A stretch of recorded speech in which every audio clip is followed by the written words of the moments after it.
So welcome back to another scene from Voyager, or much as before, Astra will be waking in her family home to the siren song of sweeping. Elspeth does this every morning. That dreaded sweeping noise. That lovely, grating, stiff bristled brush on the hearth. The one eye opens again, as always, like a dragon. Well, thankfully for the moment, you are in a side chamber. She is safe. Mm-hmm. The scraping continues. She gets dressed incredibly quickly. That sounds very graceful. Yeah. Oh, yeah, totally. Sticks her head out. Looks left. Looks right. No sign of the kinfolk. Good. She makes her way out. Eats like a fucking motorboat. Look on the bright side. You're not looking as hostile as usual this morning, so Elspeth is actually able to finish her work. If anything, she looks a bit startled and a bit nervous. Yep. Elspeth is just gonna finish her shit, swing the arm back into the hearth, and she's just gonna fuck off, Mm-hmm. leaving you abandoned in your home. She eats quickly, making sure that if Jacob does actually appear, just you know what I mean? So much eating in the space of a quick time. Beautiful. Unless she's interrupted by Mother Dearest. You consume at a distressingly rapid pace. Mm-hmm. Pardon as I was fiddling for more pictures. Yeah, for the moment, your mother is up to her own shit. She's running a house. Hold. Okay. She moves as fast as she can. Gets up. What you doing? She'll belt buckle her axe on and then we'll walk outside. First, though, she checks the window. Sticks her head out. Doesn't see him. Opens the door. Sticks her head out. Mm-hmm. He's off on the property like he's supposed to be. Mm-hmm. But he's not in immediate sight, so he can't see her. So she makes a break for it, sprinting to where Dite is. You sprint. Your poor Thairge. Assume you just make a mad break for it. Yeah. At first, walking like a lady, and then once she realizes that she's in the clear, or she sees his shadow appear, she go. You scamper through the village like a weirdo. That's okay. Weirdos. You are kind of a weirdo. Yeah, you scamper through the village. Most people are just kind of give you space, like they do. As long as you don't run smack into an elder, you're fine. Mm-hmm. And yeah, you will find Dite. Dite is, as usual, like, well, not as usual. She is, again, out in front of her parents' home. Because she, too, is unwed. Da-na-na. Astra will walk up. Dite glances up. She is again, because once more it is morning, she is braiding her hair into place. Anything to do today? Besides the same thing we do every day. Yes. Rubs the back of her neck. Idle squint. I suppose we could volunteer for something if you are that antsy. That would be good. More squint. Are you alright? Yep. Looks behind her. Nod. Yeah, I'm fine. You seem jumpy. I am jumpy. Braiding. Why are you jumpy? It's no concern of yours. Oh. Wow. Just twiddling, you know where you pick at your fingers? You know when you know you've done something? It was that type of thing. Oh yeah. You get to sit there and really badly play innocent while Dite is still carefully finishing braiding her hair because you know what? Nothing is on fire. She can finish. Mm-hmm. So, nothing. Nope. Nothing. You're fidgeting. I'm fidgeting. Fidgeting over nothing? Yep. It's common practice. Is it? No, not usually. Mm-hmm.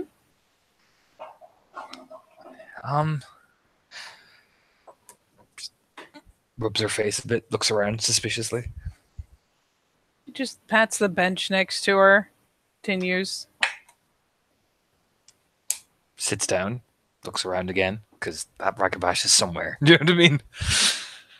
You can use the link if you're that paranoid. I am. She says gets a message through the link. Did tries not to smirk because that was fucking hilarious. Okay. You promise not to laugh? That is quite the promise. But I'm not telling you. All right. All right. I won't laugh. I kissed Jacob. Slow side glance. The braiding pauses. House slave, he was there, and it was after the fight with Maya, and it was a rush of rage and emotion, and it happened, and then I ran. The eyebrow kind of quirks. And then you ran. Mm-hmm. Ran inside and closed the door and locked it. Twice. I unlocked it and then relocked it. Twice. Why? Because I was nervous. So you ran away. Yep. Okay. Just, she's just going to finish this braid real fast. Just cap that off. Pull herself up into a stand, straightening her tunic and whatnot. Why did you run? She looks around. Once, twice. No, her head doesn't do the 360 turn, but her body does. They can't listen in our heads, Astra. That was my first ever one.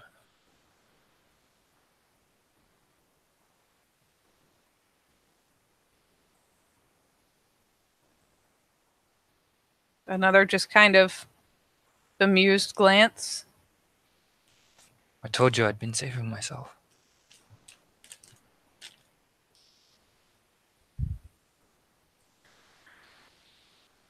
Not even kissing? Nope.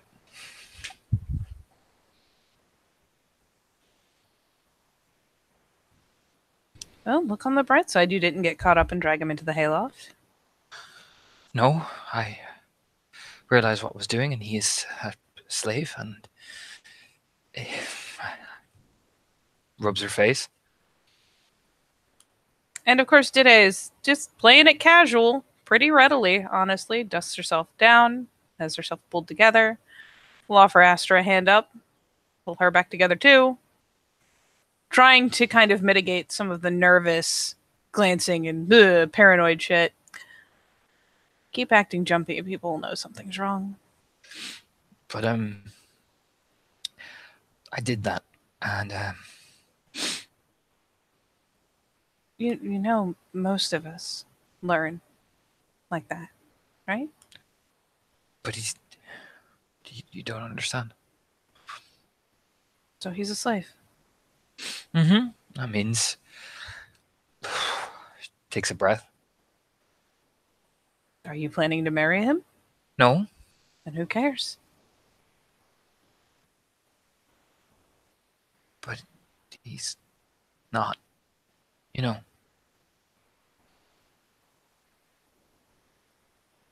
It's kind of like that. She glances off towards the water. The tongue vaguely protrudes. She kind of dampens her lips.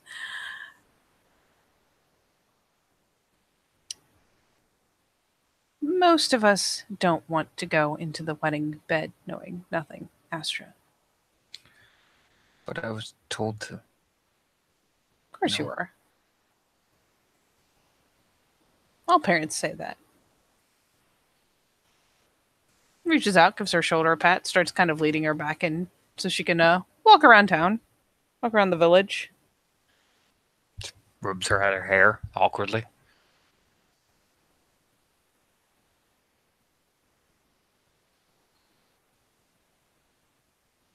It's not so much a question of whether or not one sooner or later simply does something out of curiosity or lust. It's a matter of, do you get caught? Fires a glance back. Okay. My father would be very angry. So don't get caught. But won't I be unclean?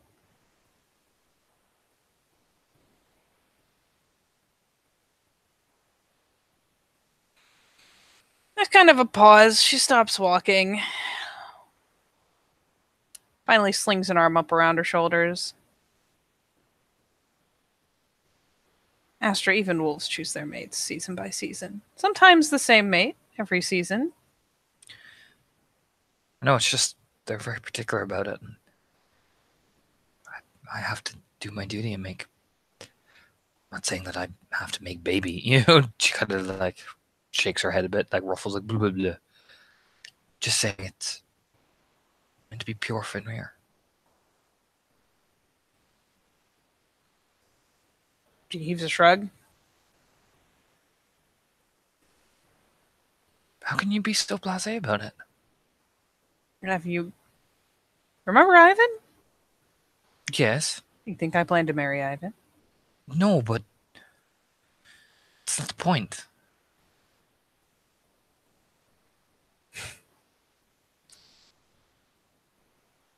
This is why, and she reaches out, poking Astra very lightly on the temple, like not jostling her head, just like doink, you should know better. This is why there are rituals before a wedding. To make one a fresh, clean maiden again. But wouldn't that defeat the purpose of the meaning? It's to make you fresh over again, not to make you fresh from the start. But shouldn't you be fresh from the start? That is what they do tell us, yes.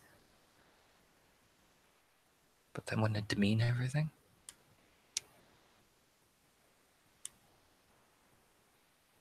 This is why there's a ritual to catch it. To make you as pure as the driven snow. Grinning faintly. You must not have spent a lot of time on other people's property. No. Mostly men or boys that would come over, I would wave at them and say hello, and I would then hide. You know, what's the downside of you actually being big and important and staying in the house all the time? Staying around your parents. Reaches over, teasingly, like, flicks some of her hair. You miss out on what the rest of us see. Well, I've been training. No, I trained too. Well, But you'd be amazed what you can stumble across in someone's barn. Or the woods. Or the fields if there's some haystacks to obscure the view. Or the beach. You wouldn't be surprised by the spring. I go there all the time. but I'm not that.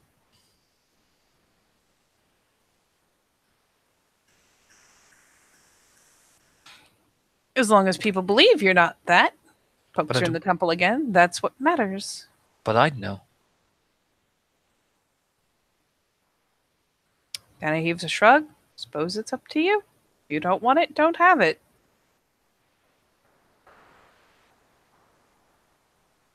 Rubs If at you her want it face. and want to keep your reputation, don't let anyone catch you. If you She want ru- it and you don't give a damn, do whatever you want. Rubs her face.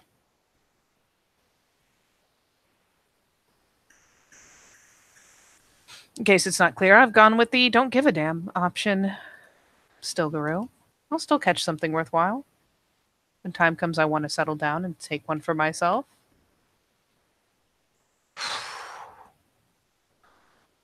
Right.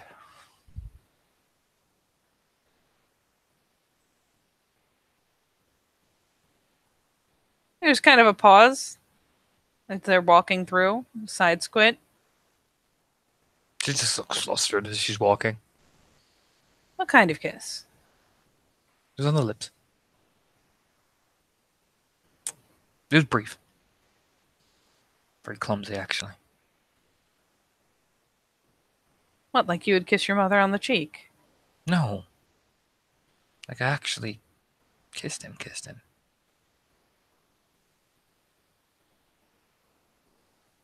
It was just clumsy. Of course it was. You've never done it before. Nope. But as you're walking through, you head over towards the docks. Apparently today has decided she is picking up something to eat later. She goes picking through. That smell of, well, that is a lot of fish they bring in.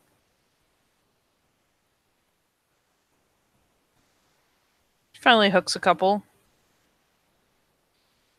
Still glancing over.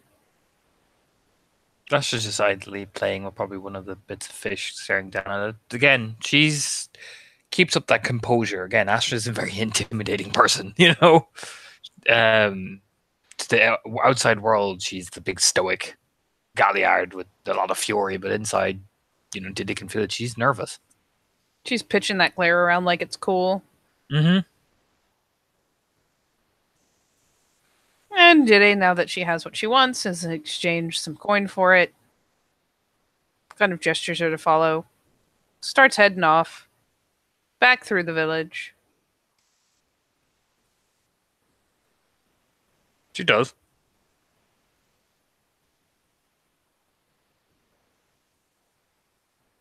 Do you want him? He's nice. Take him. But I can't. Well, you can't afford to get caught.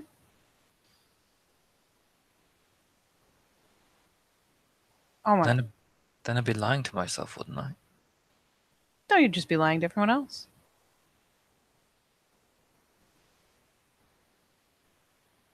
I don't know. Come on. She takes the fish. She actually, probably fastens them to a root or something so they'll stay in the water at the spring. Stay reasonably fresh. And kind of gestures like, come on. She's walking.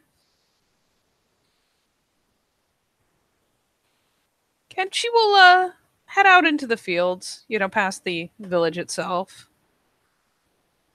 Pointing out various spots. That's where so-and-so takes so-and-so. That's where, this person takes that person. And talk to the kid. I know. Well,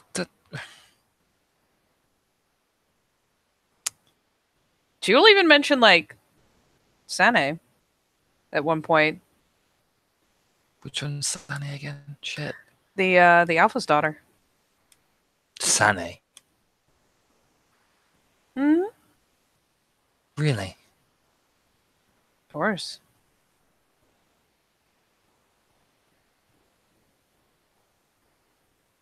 Rubs the back of her head. Of course. I bribed my way into this information. It's not exactly common knowledge. So has everyone been laughing at me behind my back because I don't rut in these places like everyone else? Why would they laugh? As far as everyone knows, Santa doesn't do it either.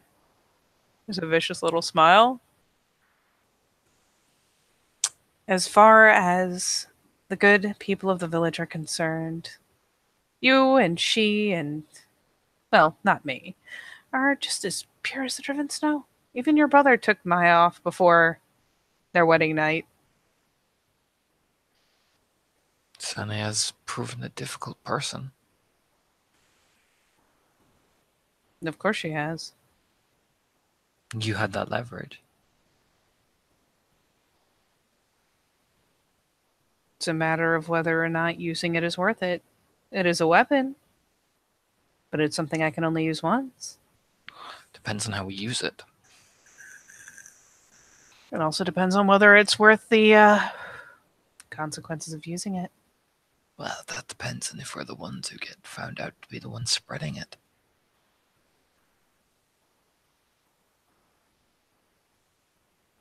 I suppose so. To look around. It also depends on how you tell it. There's many ways to tell a tale that will never trace back to you. That's true. A game of whispers is often a dangerous game because the person who created the whispers is never found.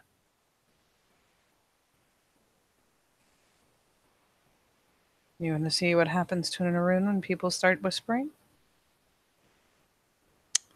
For the way she's been cuckolding us in every raid? Yes. For the way she has been seeking the advantage the same way that we have? Which side are you on? Should playfully push her. She like doom doom doom a step or two as she's pushed. Just like, It's- oh, my heart.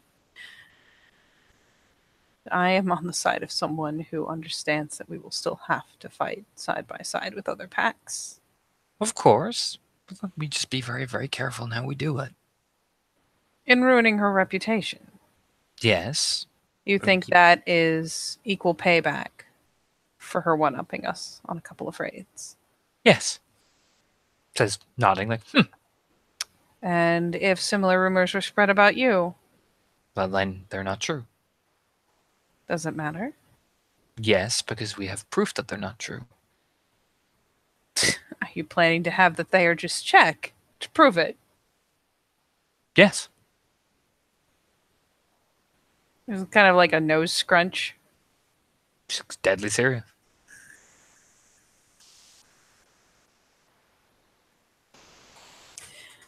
It doesn't matter whether or not rumors are true. Rumors are rumors. It still does damage. So why don't we do? Why aren't we not? Why are we making ourselves so public with it? With what? Spreading a rumor. It's not a matter of whether or not they know it comes from us. She proceeds to shove her back. You know, again, the little, like, shoulder chunk. The point is, ruining the reputation of the Alpha's daughter is a large move. Risking the reputation of the Alpha's daughter risks upsetting her, risks upsetting the Alpha. Do you really want him trying to find out where they came from? Depends. Depends on how we do it. Do you think that the Alpha can't tell the Theurges to say whether or not it's true? True, but there's always we're not going to spread it. There's something different we can do. Look around. For someone who is so concerned about whether or not people are laughing at her, you're very eager to have them laugh at someone else, Astra. My father was a ragabash. My father is a ragabash. Maybe I'm a bit cunning. Or maybe you're dramatically hypocritical. Maybe that too. I don't know. I don't deny it.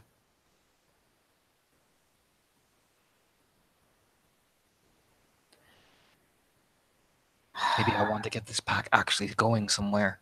And you think the best way to do that is by putting someone else down, as opposed to having our own deeds.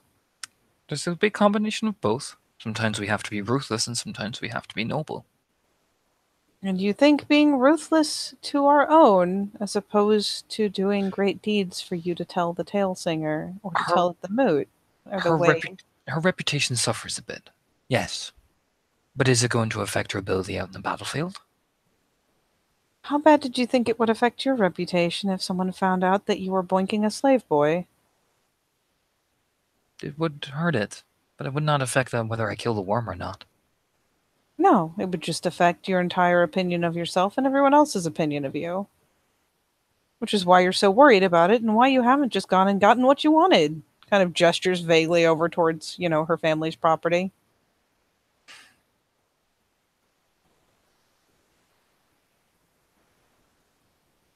Think of the value of the leverage before you use it. I didn't say we were going to use it. You seem very fixated on spreading it. No, I said it's an idea, and I said how we spread it. We don't have to actually tell everybody. We just make it clear to Sane something different.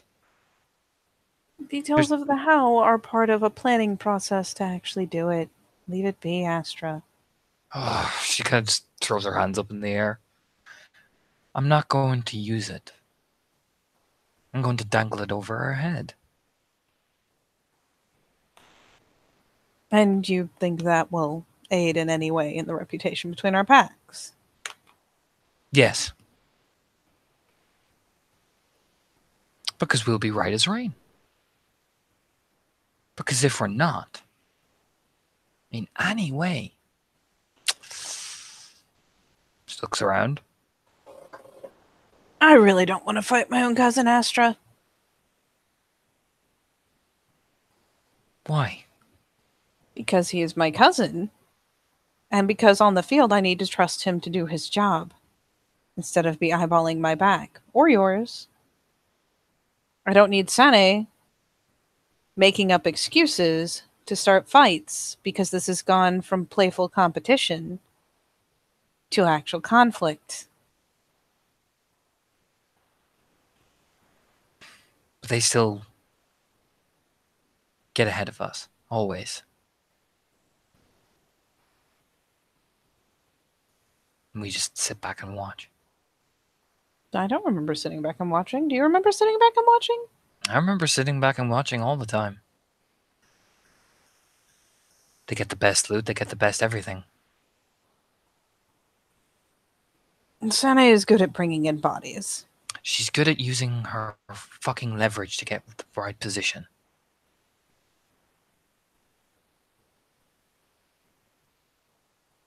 That's what she's good at. She looks around. She knows how to play the game.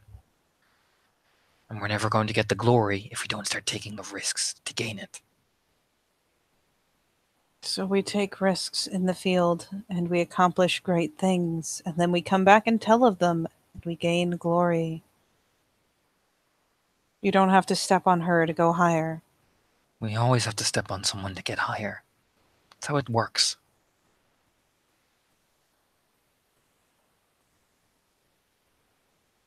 That's what Fenrir teaches us, conquer. Sometimes you have to conquer somebody. She gestures out the village.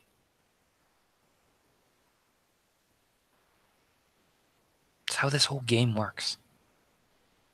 She proceeds to, in contrary nature, gesture out in the other direction, off, beyond the protectorate, as it were, albeit the protectorate stretches a good while.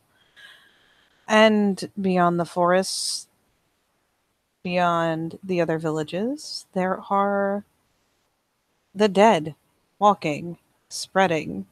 And you're worried about stepping on Sane?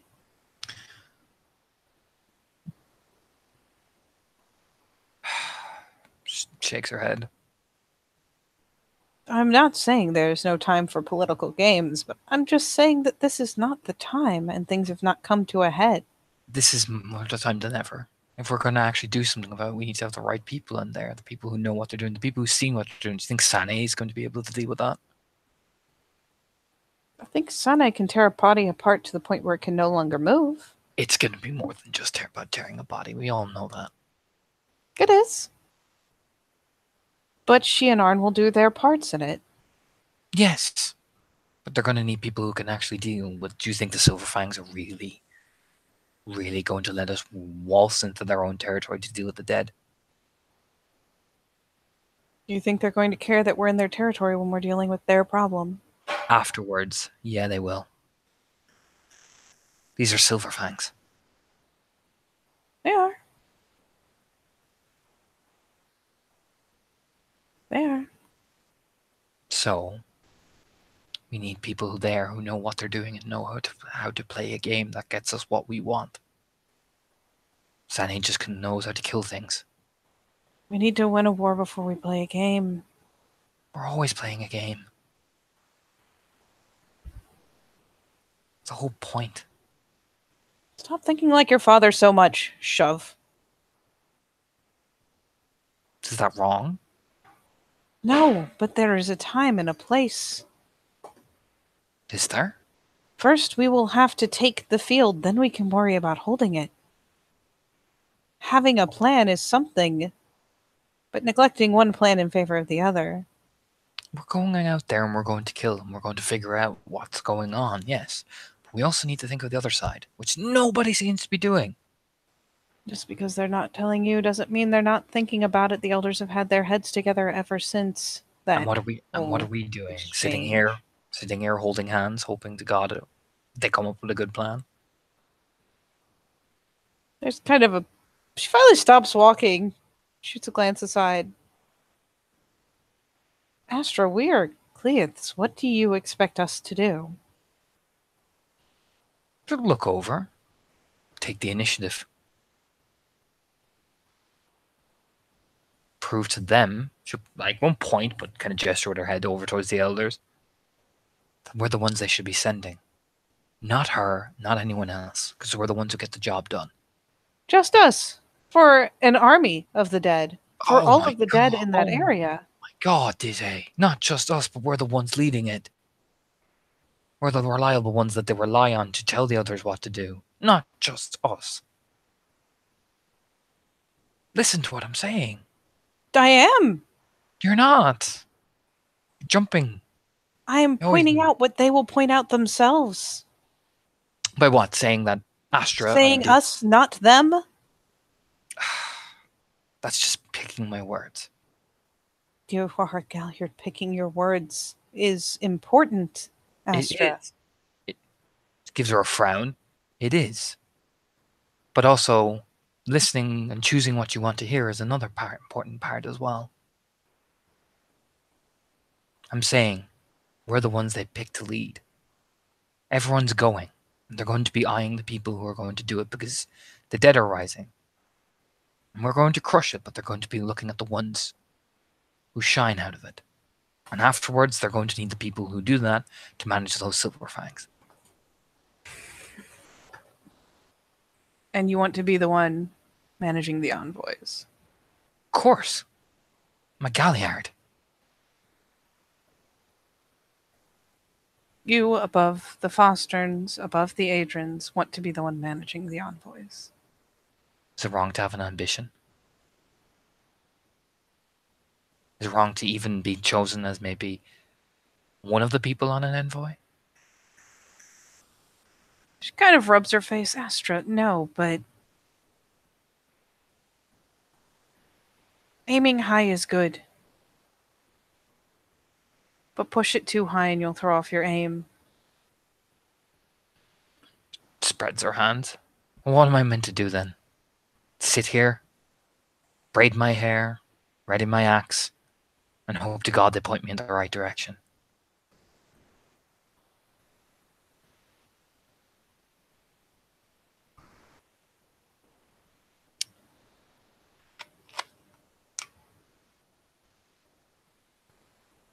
She finally, circles them back around to the spring. And as she's talking, will hunker down, sticking her feet in the water, pulling off her boots. Astra, how do they choose who leads? It's based on their deeds, I know. Or it's based on what you can do to get in good with people. All right. So how do you plan to influence their choice? Tailsinger, first of all, if I bring him a particular good deed, if I even begin to leverage Sene. She doesn't go for that position, even though it's going to be offered. She doesn't take it. She recommends me, or you, or Aaron. Because if she doesn't, Run for an envoy? she kind of just rubs her face. Any position. Sane will be the Arun, so she'll probably be leading one of the raid teams, or put there, or doing something. But the point I'm trying to say is, if she does, she doesn't go for it.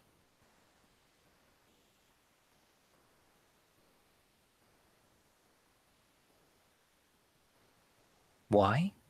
Simple. That sterling reputation of hers.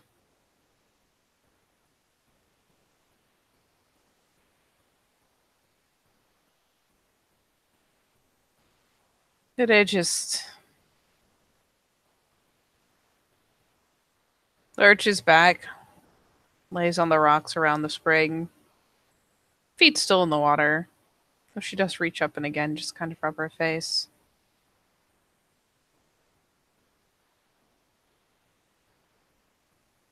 What?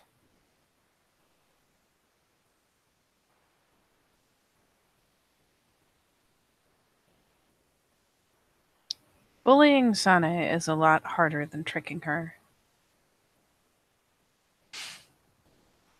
It's not about bullying. Trying to use blackmail to force her hand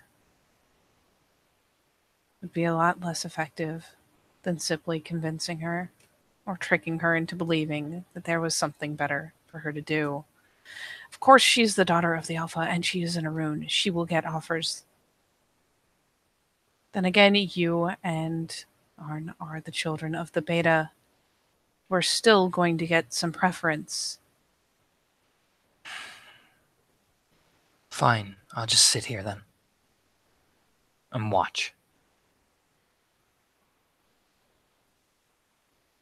Or we could volunteer to go out and do more in the meantime and have more deeds to proclaim. That's what I've been wanting to do all morning.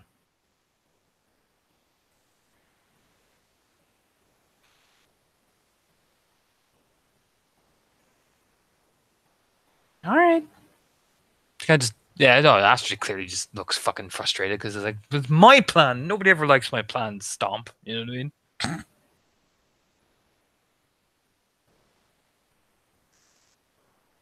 Going a pointless fucking. She grumbles and. You know what I mean? Let's go see if the wormhole needs anything. Yeah, let's do that. She hops up, pulling her boots back on.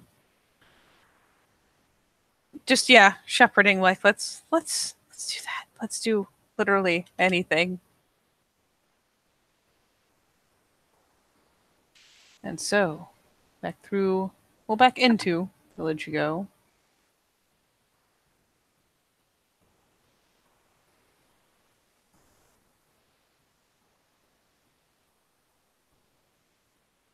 Yes. Come on now. Sorry, my pictures are taking a hot second to load up.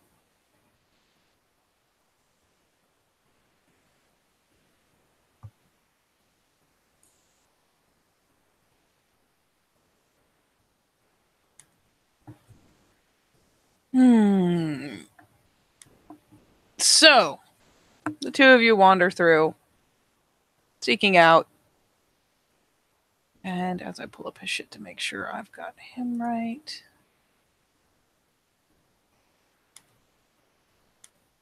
I don't think I have anything for her yet. I don't. That is a crying shame. I'll have to fix that. Whew. So you wander in and back through, looking for this motherfucker, and sure enough, eventually finding him, just looking. Let's face it, he normally has his shit on lock. He normally he is normally quite the upright figure, but it is still morning. He is already being peppered with, well, all manner of nonsense. So the two of you finally do find him at the hall, at the, the primary, like feasting hall. And this is where most of the elders and ranked members of the sept will go to have their discussions. With luck, you will find him. You will find her.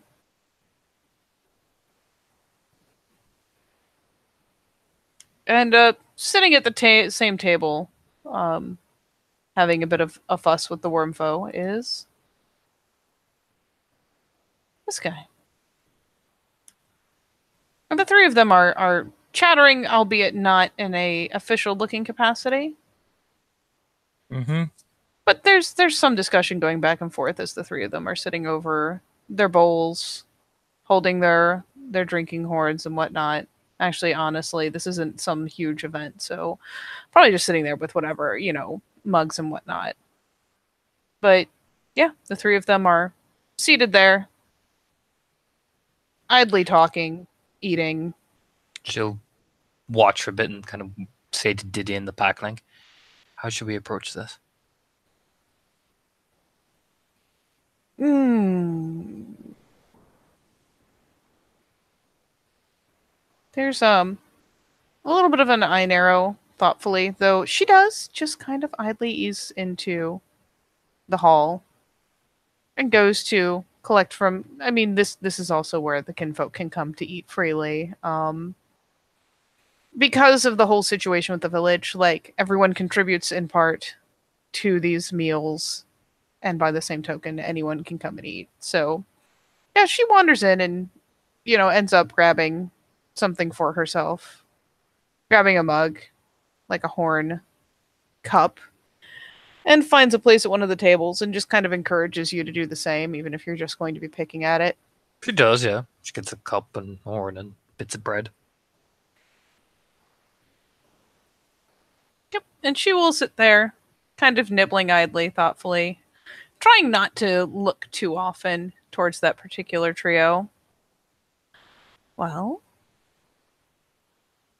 they don't seem to be having any official kind of discussion.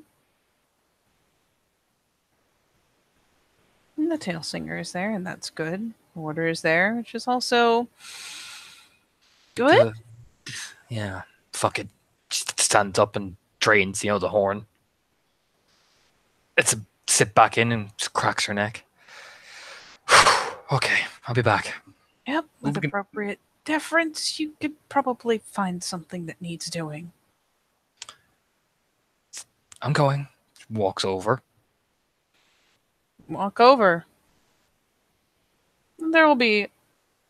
First off, of course, the tail singer. He's a very astute motherfucker, so he kind of has set his plate aside and is again got just surrounded by a cloud of kind of thick, almost colorful smoke. And he'll be the first to pop a glance over as you're approaching. The other two kind of slowly turn, looking not offended, not upset, just kind of the what? I mean, yeah, she waits politely for them to finish as well. She doesn't go like, hi. You know what I mean? But she'll, when they all turn and look at her, she'll, keep her throat up as well, of course. Honored Ryas, was curious if there's anything that needs doing among the Sept or any task that does not work that would be better suited to one of my lower station to help you focus on something more pressing.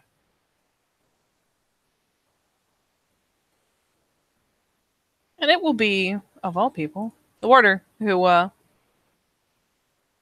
finally kind of gestures you like the kind of hand wave of, oh, stop that silly formal shit, and gestures you over, pointing to an area, alongside her.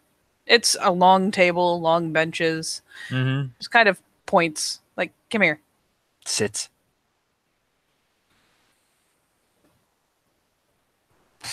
While there is plenty that needs doing beyond our borders, points a look over at the wormfoe.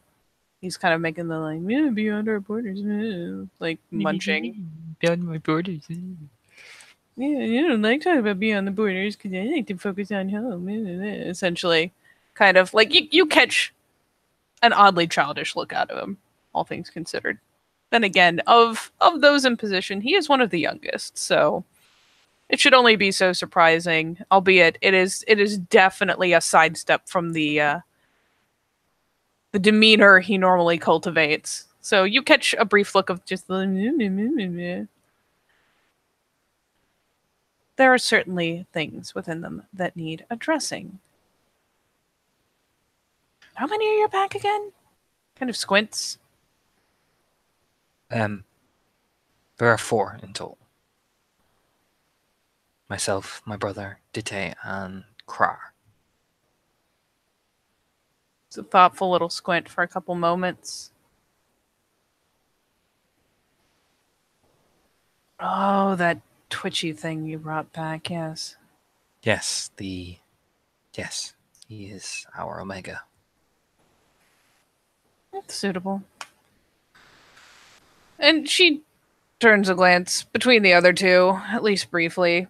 The Wormfoe and the Tailsinger have started kind of hushed talking between them. Admittedly, the Tailsinger is doing the better part of the talking and being very insistent about something or another. Oh, Borghild is still, or should I say, Hearthstone's Blaze is still looking aside. And how many of you are unbusied? Krar keeps to himself and focuses on his crafts, and my brother is Tending to his wife, I'm sure. yes, tending to his wife. Nods. Thank you, Raya. Myself and Dite are currently unburdened. Hmm.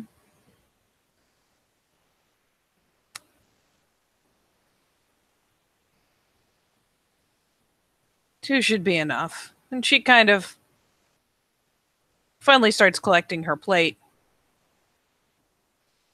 She shoots another look over at the Wormfoe. It's kind of the like, yeah, that's right. I'm gonna get some shit done. Yeah, I'm gonna do it. He's just I'm gonna get some shit done in my own borders. yeah, that's right. I'm gonna take care of the home. Wormfoe just rolls his eyes, goes back to listening to the Tailsinger. But Borghild will pick herself up and kind of shoo you along in front of her.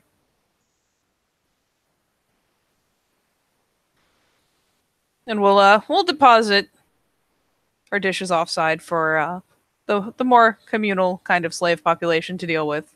Kind of shoves them into someone's hands. Keeps walking, shooing you all the way out of the hall. Yeah, she'll gather her theurge and follow. Yeah, Dene will kind of be like, wait, fucking hops up and goes to follow along, but you're definitely being herded out in front of her. And she will herd you outside over to one of the better, like, kind of crosswalks between a footpath leading into the village and one leading through. Gesturing out and beyond it.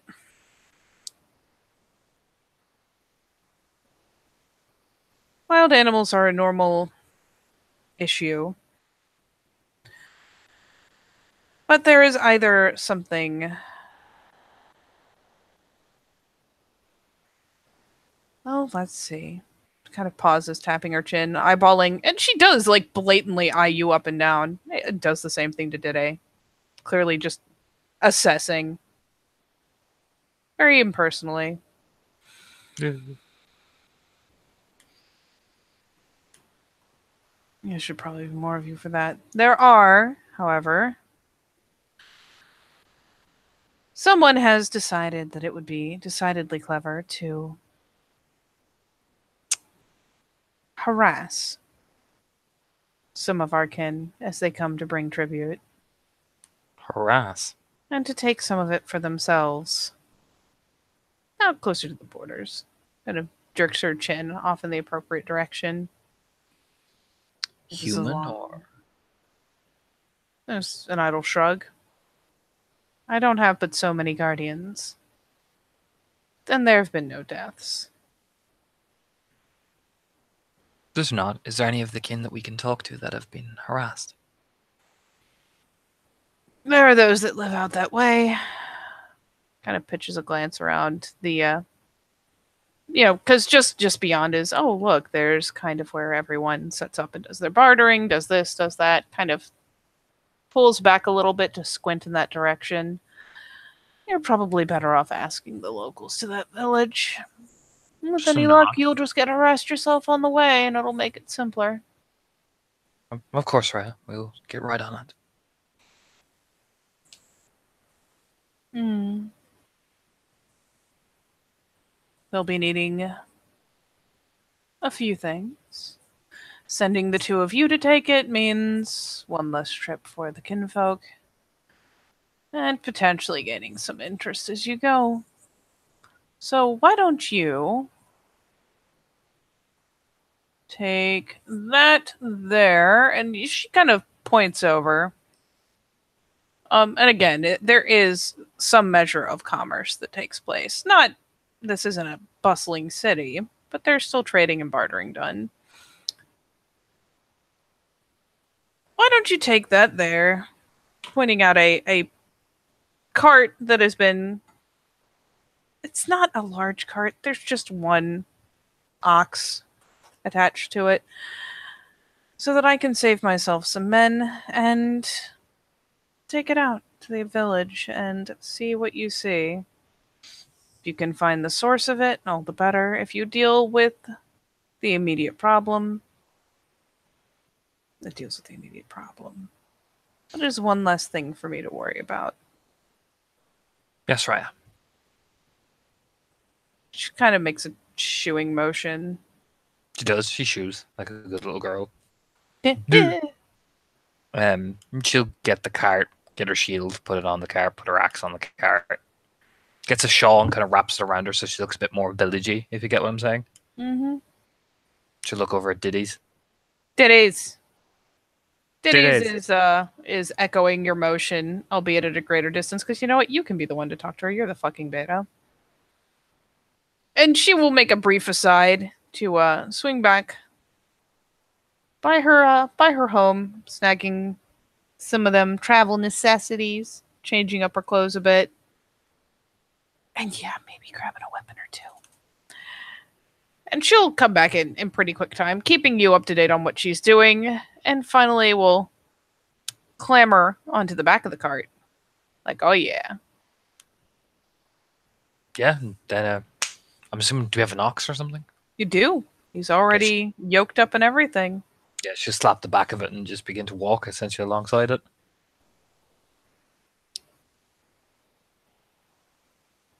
And so as you are walking along, today is being a fucking troll and riding in the back.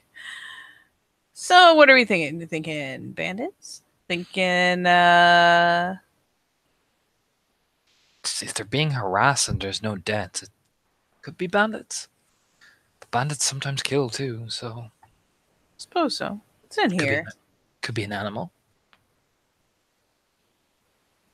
Today starts, once you've kind of gotten up the trail a bit, it's going to be a long walk, but she waits until you're good and away from the village and starts kind of like poking into crates, looking into barrels, just kind of like, what the fuck we got going on here? What is it? Well, this is pickled fish. Ooh. Slams that barrel shut. Ugh. Oh god, I hope it's not Krar annoying these people as she's walking. That would be awkward. An adventure and a learning moment. She continues to kind of rifle around, pops a crate open. Who knows, maybe it's lucky and Maya's after. She stops what she's saying, no, that is bitchy Astra. No. A bit of a wry smirk. Looks like some metals and various things to be melted down. Ugh. She's just scanning the horizon, watching. It is chatting away. And yeah, all in all, it's basically, oh look, go figure, these guys probably send us things like lumber and fresh produce and whatnot, and it looks like in return we're sending back fish and metals and things that are more readily gotten through the raiding. Jeez. But yeah, she'll keep an eye on the horizon, walking along. Step by step.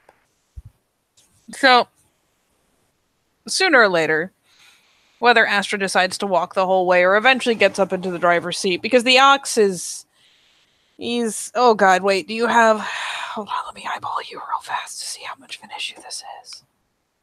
I have animal chem. I don't have Mark the Predator. Oh, good. That was what I was worried about. Nope, I do not have Mark the Predator, and I have Dot Animal Chem. And I have Beast Speech too.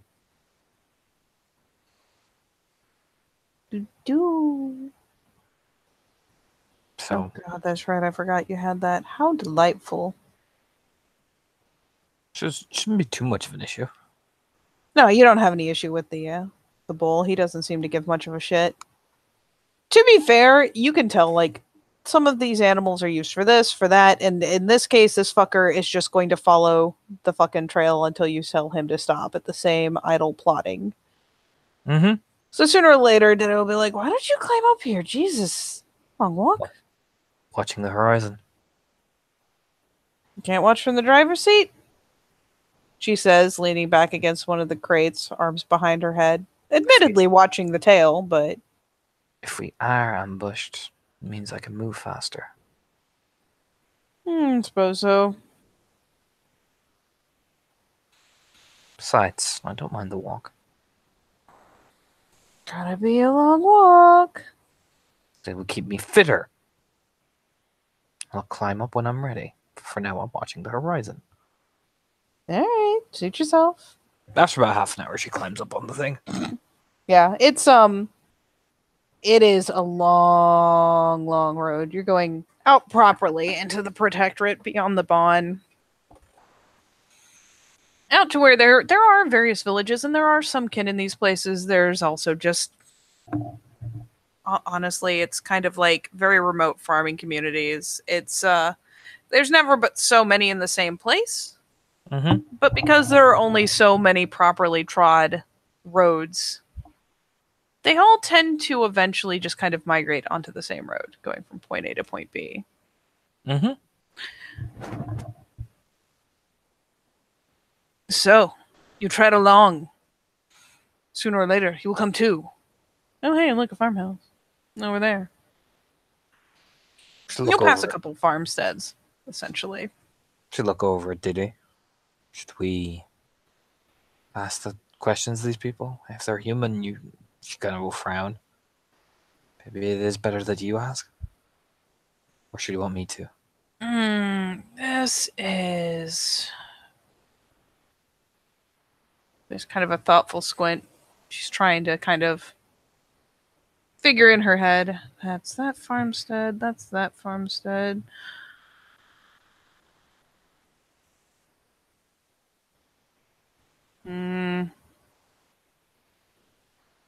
Yeah, fuck it. She just kind of hops off the cart. While it's still just kind of idly rolling along, it's not like it's going fast. Give her a look. What are we doing? Take a little look-see around, see if anyone's heard anything. Be right back. All right, I'll be here. She buckles the axe to her belt and covers it again with the shawl. And yeah, Dede leaves all of her odds and ends on the cart. So it's just, nice and tunicky and, oh look, I'm a chick. Woo. And yeah, she'll go walking up to one of the farmsteads, hailing the people who are out working the grounds. And eventually, let's see how this goes. She will end up chit-chatting.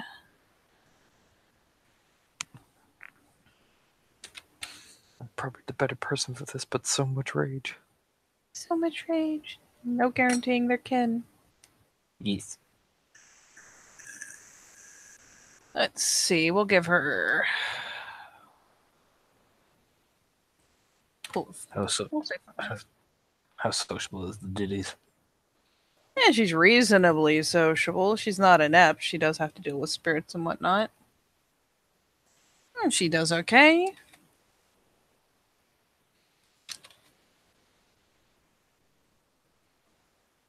Ooh. Then yeah, she'll be over there. Let you pull up the cart to a stop, but we'll be over there for a while, chit-chatting. And after talking to the head of the property and sending him in to find his, presumably to find his wife or something, he heads into the house for whatever reason. As the Dide do. That's no, what'll happen is he heads into the farmhouse, adult man, he's got his family there. He's got a decent number of hands. Here's the thing though, is yeah, Astral will see it. She She sends him off to do his thing and then starts kind of idly wandering a little further into the property. And sure enough, nets one of the hands. It's like, hey there. Hey. She just gets a And- message from Massa. Focus. Oh, I'm focused. These guys seem more. And they're more willing to talk about it. Uh-huh. They don't have that kind of time, anyways. It's a shame. This one's pretty. Did he? Don't be so fussed. Keep focused and not think between what's between your legs. Yeah, like I said, time is a factor. You can practically feel like she does the little lip bite, like, and I'd want to take my time with this one anyways. I'll come back later. But she does sit there and chatter with him, and you can see it's all the same kind of flirtatious little behaviors she uses with any of the kin in the village. And eventually she, makes a bit of a farewell gesture. She does come back around to the door to talk to the owners of the property again, owners of the farmstead, and does finally just, oh, thank you so much. I couldn't possibly press any more upon you. I'll just be going. I do have something to deliver. Oh, and she comes back, and with a grin on her face, will clamber back onto the cart. Got it. What are we doing? Well, I couldn't tell you if they're kin or not, but they're hitting the carts further up. Some of the more remote farmsteads, some of the places where they have less chance to call for help. There's a pretty good stretch ahead. Then there's a how couple many? farmsteads, and then there's another much, much longer stretch. And that... How many? How many are we talking? 4 or 5, maybe? How heavily armed? I mean, enough to look intimidating to these guys. A broad grin. I just need for numbers. I think it worse for looking at maybe 5. I don't know that all of them will show up for just 2 little helpless women, of course. We'll see. Oh, we will. We'll keep going far enough. Kind of checks the sun. She'll, hire the oxen forward, and she'll look up at the sun as well, but I do have the time sense merit, so I know exactly what time of day it is. You do. You take half a glance at the sky and you know precisely what time it is, about how many hours till proper sunset. We've got Thankfully, some time. you're most likely to be in like afternoonish by the time you get up there. Considering you started in the morning, yeah, it's a long run. If it's so long, it'll be mid-afternoon, which means it's perfect time for them to come in and come out quickly. Mm-hmm. Not quite as auspicious as evening, where they're feeling even more overconfident. But you know what? We are, after all, just 2 helpless women with so many barrels of pickled fish. Ugh. If you're feeling really ballsy, we could wait to see if there's actually a ringleader among them. Why not? Let's play a game. Mm-hmm. Just make sure that the weapons are well hidden. Yeah. If You want to toss me yours? They'll react. She looks back, behind her. You want me to stuff yours in here too? If we're playing the part of someone helpless, yes. Yeah, she'll hoist herself up and actually, hop down off the cart, retrieve them, clamber back on while it's moving, which admittedly she like comically mistimes it once and stumbles and damn near falls on her fucking face. Pretends that never happened. There's a smirk. You saw nothing. Clambers up onto the back of the cart and just kind of casually pitches open one of the crates and tosses both Astra's weapons and hers in there. Because let's face it, if it's stuff to be melted down, if it's goods and whatnot, yeah, it'll just look like part of the fucking cargo. Yep. Keeps going along. And finally, Dide does climb up to the front to sit, up in the driver's seat. Aww. Just follow my lead. If they are, this should be a bit easier. If they're not, follow my lead. Mm-hmm. Let me think. And as you're walking along, you have her breaking down the story of how this has been going. Usually it functions primarily off intimidation. These people have real weapons. Most of the farming folk don't. In fact, it's very possibly why some of this is being sent. Maybe it's for them to actually use instead of to melt down. There are good Here's a question: spearheads in there. Is there actually a ringleader among these people, or just this an organized group? She kind of shrugs. Basically, it seems like they're organized. I don't know that anyone's actually picked out a ringleader or not. And if they are taking tribute, I have the perfect plan to get us to the actual ringleader as well. Yeah, it shouldn't be too hard. After all, It's they've just been weird because even the intimidating. kid have been getting weird. If they've been intimidating the village long enough, it's fitting tribute to pay service so they don't be bothering them going up the road, right? Oh. There's another, she pictures her like the little eyebrow waggle. Scandalous. Said it big again, kind of chopped up for me. Oh, it's just the eyebrow waggle and like, oh, really? Scandalous. It should work. After all, if you're looking for tribute and the people are paying it, wouldn't the ego go up a bit? Oh, yeah. Oh, this is going to be fine. No sense in killing the ones that are there. They'll report. We won't get to the source of the problem. Let them take us to the source. Then we take care of it. Mm-hmm. All right, fuck it. So just play the role. She's just, sitting up, looking around, and adjusting the shawl herself. Then I will begin carefully picking out part of her braids and putting it back up, but putting her hair up in let's face it, you're Guru, you're essentially warriors. Her hair is braided appropriately in a fashion that is very tight and kind of militant, keeps it out of her face. But what she does is she picks it out and just kind of roughshods a looser braid, pins it up around her head. She'll even let Diddy unbraid her hair so it flows down, you know what I mean? Oh, don't go being scandalous now.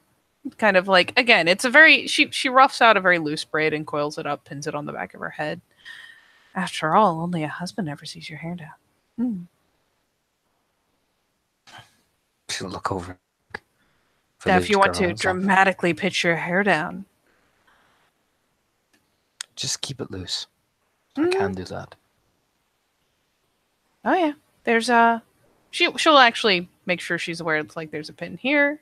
Poke slightly at the back of her head. There's a pin here, and you pull enough out, it'll just come out in a very scandalous cascade. Well, there you go then. She just keeps looking off in the distance, waiting. And Dede will, as they're walking along, spend some time, admittedly, kind of poking at Astra, like, "Oh, are you sure you're gonna know what to do? I mean, after all, this isn't your forte." Grinning teasingly the whole time. Just look over. Handle it. I can handle it. Okay. You just I've watched you long enough. Here's hoping you learned. Grinning. I will be fine. Do you know what I mean? Yeah, she glares. Now that is not seductive at all. I'm not trying to seduce you. I would hope not. That'd be even more scandalous. No. Looks off at this and stop it! You know what I mean? Type stare. No. It's okay. I'm sure you're gonna seduce with the best of them. Fusses with her clothes a little bit. She just keeps walking I can't seduce. She's walking along. And go ahead and pitch me that perception alertness.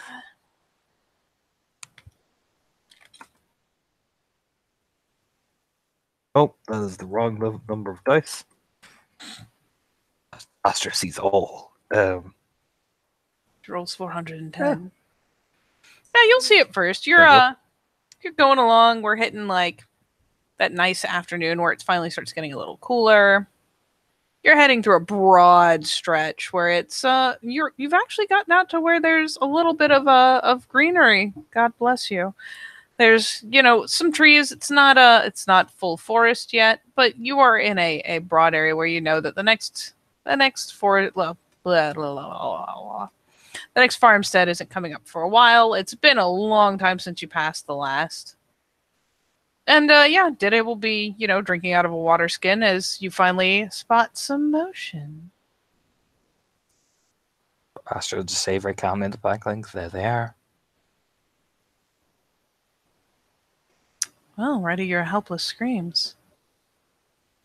Don't scream. That usually makes them panicked. Just look afraid. Fine. Fine. You know how they look when we appear. You don't have to scream to make sure they get the look they want.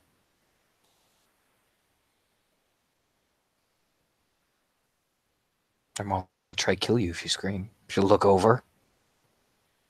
I feel like that'd go the way they wanted to go. Fine. As Katie quickly looks for a nice picture to use for these guys. Oh. Fuck it, that'll work. God damn it. Why do I ever click anything? Oh, hey, there we go.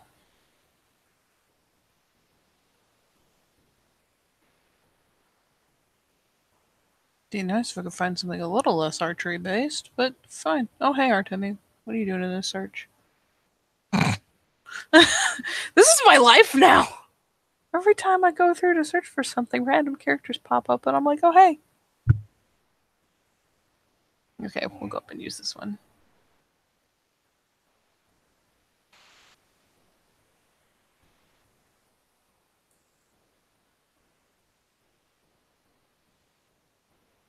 Pardon. As I grab some pictures for this.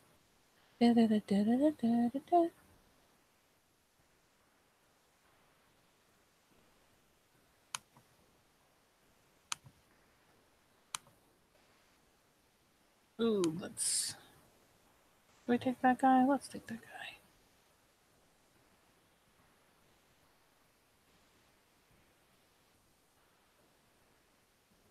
Oh, you're even better. Taking you. Wait. No, you're one of my fucking NPCs. God damn it.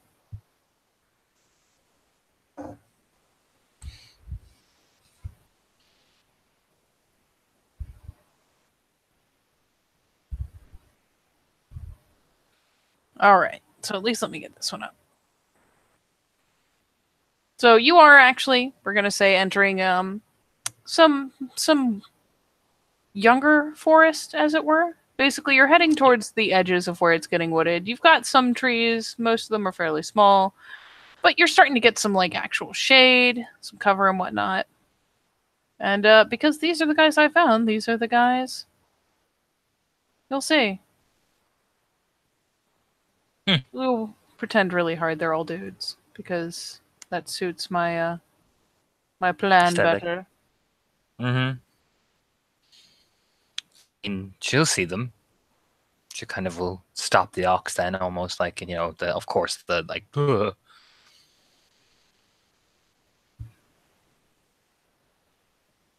Through the link it is like, oh come on. Try to outrun them with a fucking ox. It's funnier this way. Chase gets them all excited. She do. She give the chase. And yeah, basically It's more designed to go, oh god, and then she's trying to turn the ox dramatically. It's more for comedic timing than anything. Yeah. So what'll happen is initially you pull the reins and the ox kind of is the fuck and stops. And then you're wrestling his head around and kind of trying to force him on, get him into some motion. Your cart's kind of teetering a little bit. Give me let's say manip expression. Don't have I don't think. Let me look at I mean, do you have... Let me look and see what you have. What you got going on here, girl? Oh, I have a decent expression. Oh, yeah. So manip expression just to kind of be like, oh, noes! 3. That'll do it. 3 is enough to be pretty convincing. And as you are wrestling this poor ox's head around, you know, you'll see them drawing up arrows and whatnot. You'll hear the yelling. She wait till the warning shots fired before she stops. It's like you knew. Yeah, there will be bows will be brought to bear. There will be some yelling. There will be warnings. There will be, commanding you to stop. And yeah, sure enough, after, when you don't immediately comply, when you start trying to get the ox moving again, let's see, they do fire off a couple arrows. Stuff that thuds into the ground ahead of where you're trying to head off to. She stops when the bows hit the ground because that chance like that's getting one of them hit and they need to be fresh. So she'll stop once the arrows hit. So yeah, a couple arrows hit. And yeah, as you pull up short, 2 will keep bows held. The other 2 will begin approaching. Slowly clambers off the cart. Delicately. So delicately. Yes. Let's see. We'll use. Keeps the shawl covering her neck because those fucking tattoos on her neck are warrior marks. You know what I mean? Keeps the shawl covering her neck more or less. Like it's kind of like draped over essentially. You look like you're being so chaste. Mm-hmm. Yeah, you kind of clamber down, tugging and plucking at the shawl and whatnot, pulling it tighter around your neck. I'll say with the 3 successes, it's pretty convincingly that you're just being all chaste and scared. Yep, scared. So sure enough, one of these guys just load it real fast. Where'd you go? Son of a bitch, where did you actually go? Oh, there you are. So yeah, sure enough, one of these guys will come up. And give me a perception alertness. Sure.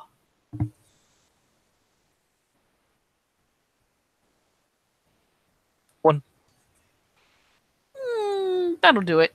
That's enough. You'll see, like, as this guy approaches, they look pretty well put together at a glance. Like, surprisingly so, really, for someone who are, for people who are just grabbing carts here and there as they come in and out.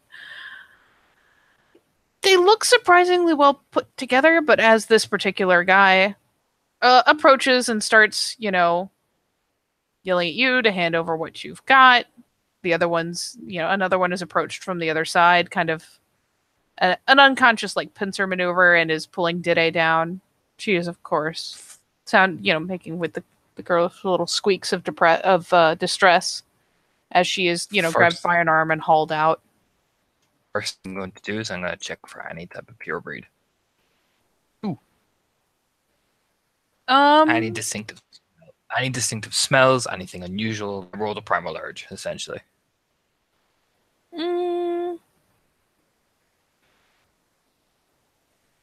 Off of these guys, the 2 that are close to you, not really. Mm-hmm. Just to kind of get initial, like, okay, what am I dealing with? You know what I mean? These guys seem pretty normal. While he gets close and you see that while the gear has been kind of stained to match, it is a little haphazard. Like, not all of these pieces were originally meant to go together, but all in all, he's got a pretty good little setup going on. Could probably take a hit or 2. But yeah, much as you would expect, grabs a hold of you, probably by the wrist or the like. Let's see. Your rages. I assume you just have base rage for Galliard? 4. Okay. The other one is definitely sticking to Dide, and has her clasped by an arm, and is finally like kind of pseudo headlocked her almost. Has her arm in one hand and is hooked the other up around her shoulder and across her neck. This guy has snagged a hold of you by the arm and is asking, what do you have? What are you bringing? You'll be giving in tribute for safe passage. Though he does lean over and let's see, what is your appearance score? 3. Your appearance is pretty good. Appearance 3, pure beat 4. With the high appearance, well, reasonably high, he will, you know, I'm trying to decide how much to go into detail. Basically, yeah, he snags you by the arm, is roughly pulling you along with him, and saying, so what are you going to part with? What are you going to use to pay for your freedom? And even at one point, like pulls you in and kind of sniffs at your hair because you're clean, for one. Mm-hmm. She takes all of it. All part of the plan. She'll save, again, doing her best to stutter. She's been held by the wrist. She's pushed up against the cart. We were sent to give you and your leader this tribute to grant safe passage for the villages. Our father is the village heads, and we come bearing gifts to take to your leader. All right, roll it. What am I rolling? You will roll a minute sub.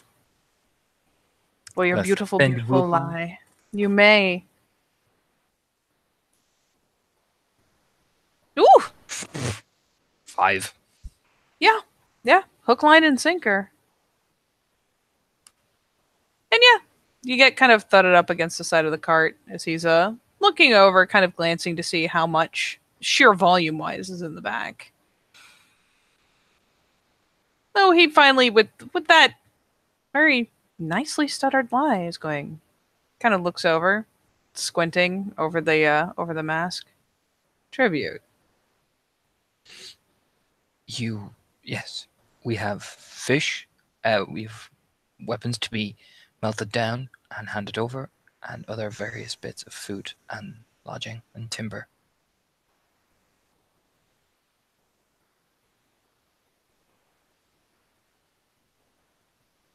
It is meant as a payment of understanding for his village.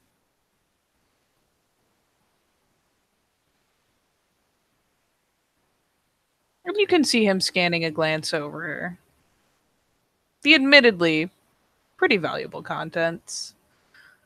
Glancing back to you again.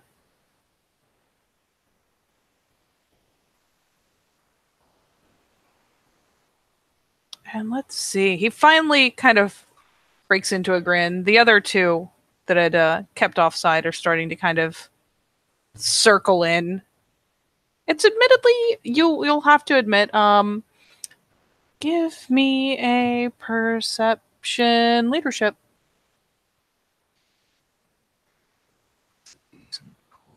Astra. And You note that while it's not that he's giving, you don't see him giving any kind of signals. You don't see him exerting control per se, but this is still organized. You might say almost practiced. Because as the other two are coming in, they're doing it in such a way as to, like, if one of you decided to do something, there'd be someone at almost any point to snag a hold. Yeah, it's all part of the behavior. Yeah, it's all part of the tactics. This is definitely not a couple people who thought it would be a cute idea to start tackling parts. Mm-hmm. This is all organized. Yep, totally. Perfect. She keeps a note of that to herself. Even probably conveys it through the link to Diddy's. Let's see how well Diddy's selling it.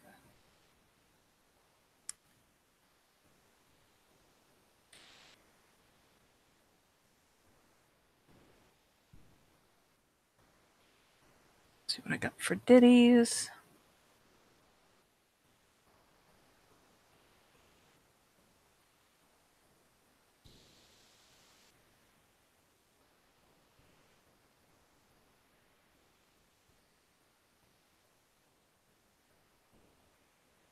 Okay, so Diddy's is gonna roll this.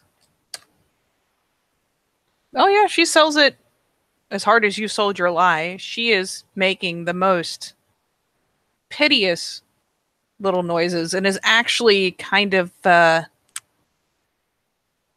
yeah, she's gotten a lot of attention out of the guy who's got a hold of her.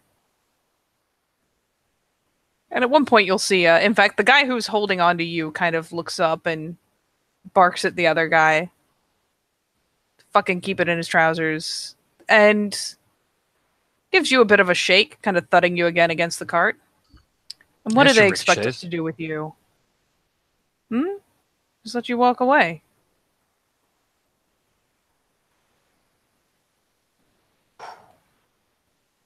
She'll give one look up right and locks eyes with him.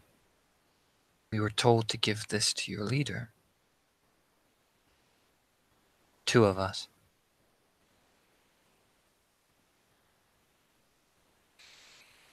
Well, you heard her, guys. Grab that fucking ox. And he takes a hold of you, yanks you. Again, very purposefully trying to kind of keep you off center. Pull you a little bit so you stumble before he starts marching you off. Yep. She just conveyed over to Diddy's like, you doing okay? Diddy replies with, putty in my hands. Almost literally. All right. Just let me know when. And yeah, the 2 of you get marched off the road. They will actually pull the cart off of the main road and somewhat into the trees, but they take you far beyond where they stop the ox. One of them stays with him, and the rest keep leading you further off. And let's see. Oh God. How about that? Ooh. They don't blindfold you. They don't put bags over your head. None of that. They just start leading you off. Maybe they're very confident that you're not going anywhere, so it doesn't matter if you see where they're going. But yeah, you start getting frog marched. Both of you, really. Yeah, he does all part of the game. It is. And while Dide is getting the worst of it, admittedly, probably because of the lower rage, probably in part because, man, she is hamming it up. Like, you know Dide better than that. But it's one of those things where if you didn't know her, if she wasn't in your head right now, you would swear to God she just had victim written across her forehead. So the one guy keeps a hold of you, and admittedly along the way, you're going to get groped once or twice. It's just going to happen. Gotta check the goods. Keeps it calm. Waits. Just every now and again, she'll eye his throat like, just waiting. Just waiting. One of the times you pitch a glance back, you let that look get a little intense. He actually grabs you by the back of the head and turns your head forward, like grabbing a hold of your hair and wrenching it forward. Keep moving. Yes. Of course. And again, it probably doesn't help that you've been walking for a hot minute, but he also is, in Dida's case and yours, there will be several times. Roll me Dex Athletics to see how you're doing.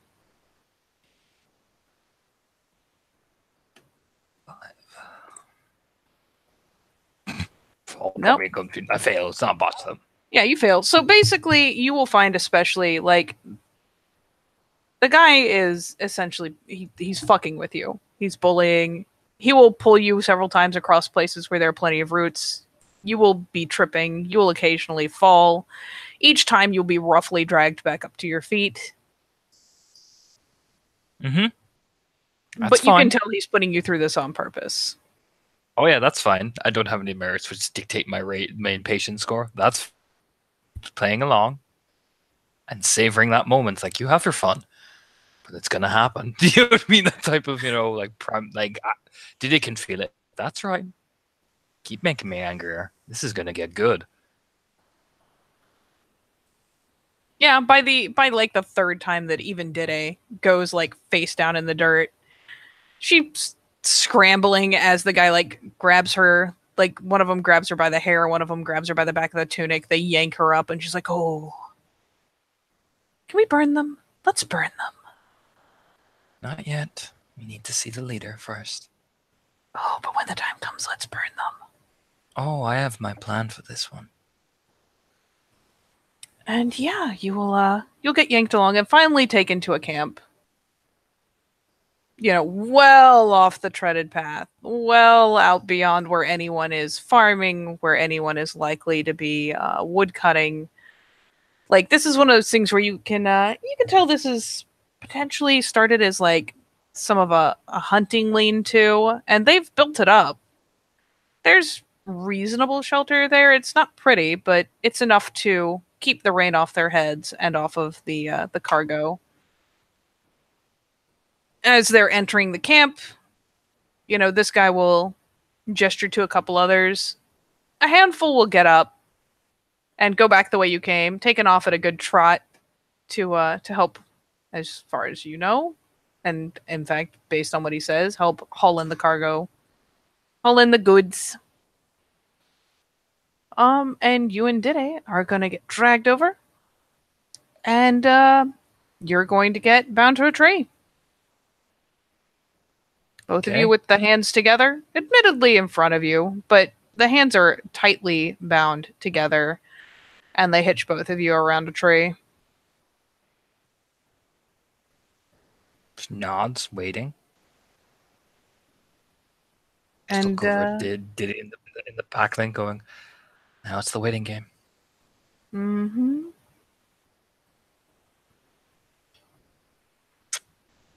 And yet again, Dide will catch the worst of the attention because her rage is lower. They feel more confident doing it to her. From a point blank terrified of me, even though I'm really looking. You've got a weirdly intense look about you. So yeah, a couple will fuck with you, but usually it's more trying to...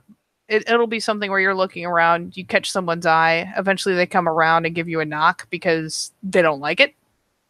Mm-hmm. Dide gets a little more, well, you could say positive attention. Mm-hmm.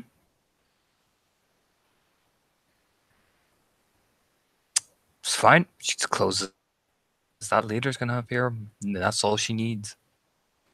And yeah, the one dude who brought you in goes off, presumably to report in. You'll see him go into a essentially kind of a tent almost. It's very similar to the lean-to. It's smaller. There is hide draped around it and whatnot to kind of close it off, lend some privacy. She'll lean over to Dide in the pack link again.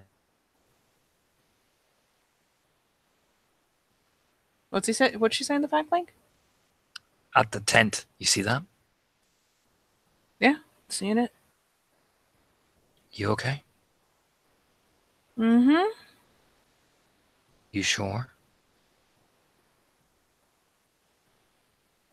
You can change now if you can't handle this.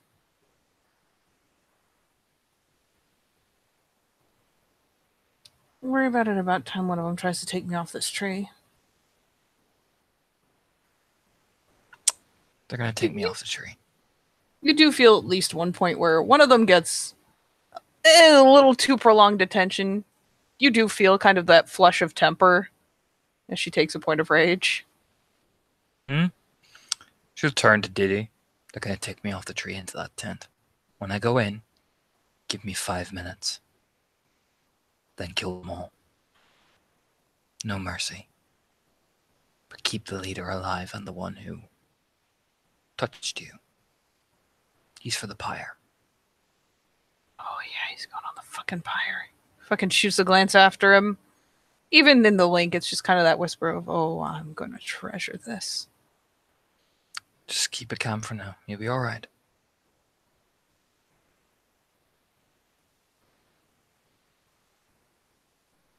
They're gonna take me.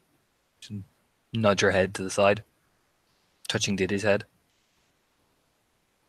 Thankfully, today is pretty responsive, and she does turn around, even just sensing the intent. Butts brows with her, which does. Let's see. Give me that leadership. That sweet leadership. Which one? Charisma? Yes. You're not trying to manipulate her. girl. You're trying to enforce.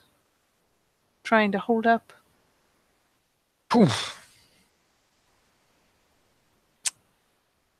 Exploding tens, Katie.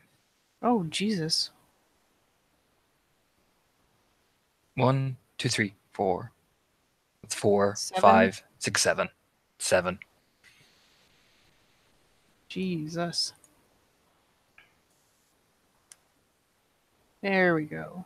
That's our guy. So yeah, you give her that little, bump of brows. A couple of her little trophies and baubles have been snatched off her, pretty roughly, truth be told. Some less roughly, though she doesn't appreciate that kind of lingering attention anymore. But with some patience and with you in her head keeping her fucking steady, we will have this guy finally make an appearance. Would you like to roll anything else in the time that you're there, being able to watch people kind of come and go and walk around and whatnot? What I'm going to obviously roll is spend Gnosis for Master of Fire. I'm going to spend the Willpower for Pain. And that's, I think, all I can roll-wise without, I can't roll Call of the Wild. So there are two things I'll pop off straight away.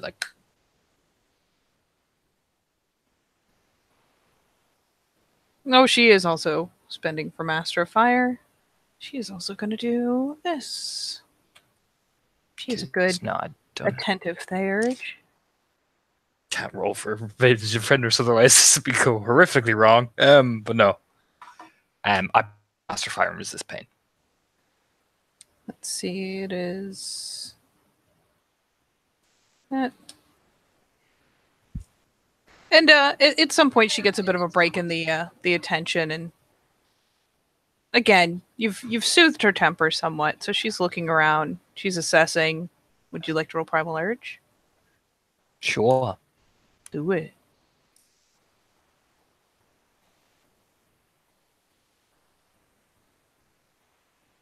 Yeah, you feel the ping go off. And you've got a pretty good idea that it's today. It comes from roughly that direction. Nods to her. I mean, she'd probably think the ping off Astra as well, because she's activated, 2 gifts. Yep. That one's fucked up. Who? She kind of Which one? noses briefly towards the tent. The one coming out? Or the one that was at me? Can't really see. But one of them. Good. One of them's tainted. Good. I'm going to enjoy killing him then. We'll cleanse this place with fire after. Good. You quickly open.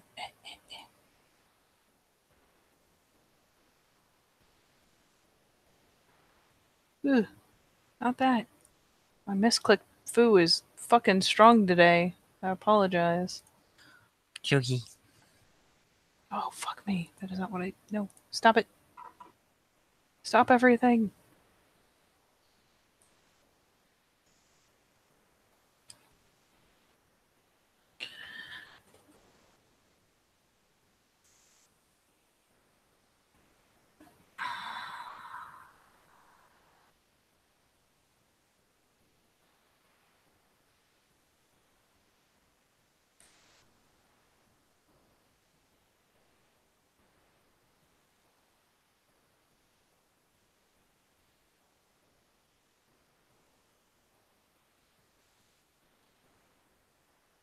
There we go.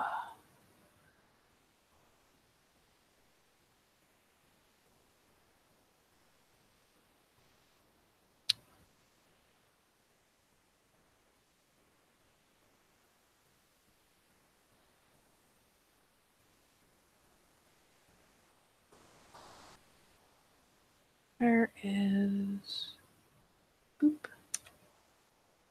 Yeah, you'll be in here for a good bit. Finally, the guy who'll come out of this tent, this motherfucker.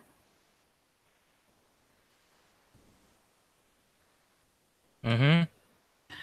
And yeah, he'll come out with the other man talking briefly. The two of them do glance over to you. In the time that you have been sitting there, you'll have seen that most of those barrels, the crates, and whatnot have been brought back into the camp. They have been retrieved. Let us roll a quick thing to see, just in case it is pertinent. They're not set especially close to you. You'd actually have to get past a couple guys to get to where the crate that you know has your weapons shoved on top is. That's fine.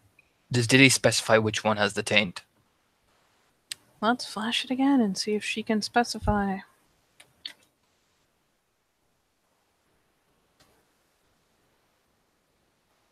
Oh yeah, it's that one. Okay. Good. He might be from Ori, but I'll take him. You can have him. Taking half the hands off these fuckers before I kill them. Keep the one for the pyre. He's getting close. Fine.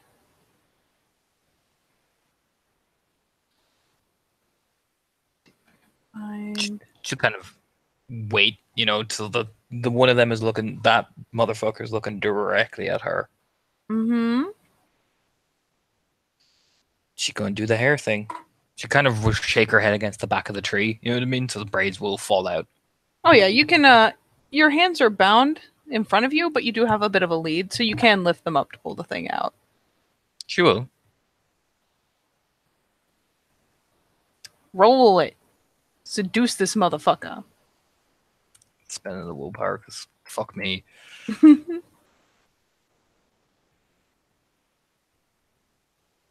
Fuck. 5. Yeah, they're Diddy's like, holy shit. did his like, you did learn. I've never been so weirdly disgusted and proud at the same time. Yeah, So, she yeah. just lets it down and it does a big long kind of shake. Yep. Because Astra's hair is quite long. It's just braided up the whole time. Yep. So yeah, these guys have been talking. There are occasional glances thrown over to you. There is some hush talk back and forth, presumably about what they're going to do with you guys with the frequency that they're making mention and taking glances.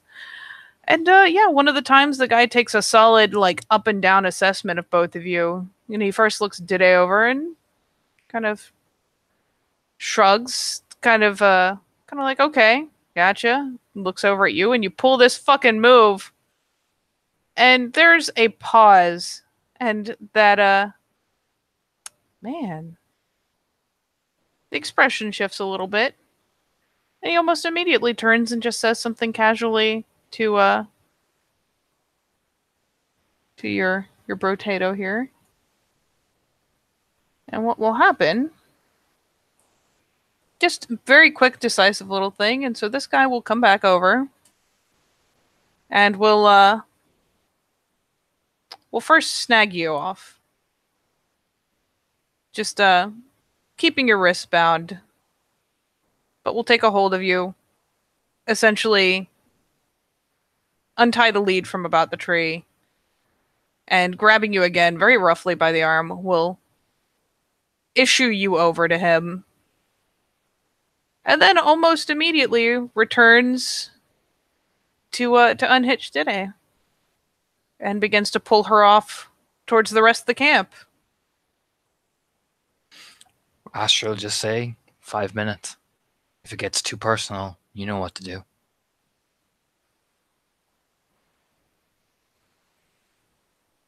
Yeah. Yep. Oh God. You just hear, if it gets too much, change. Don't let them. Oh, I'm not gonna. And yeah, I'll be here.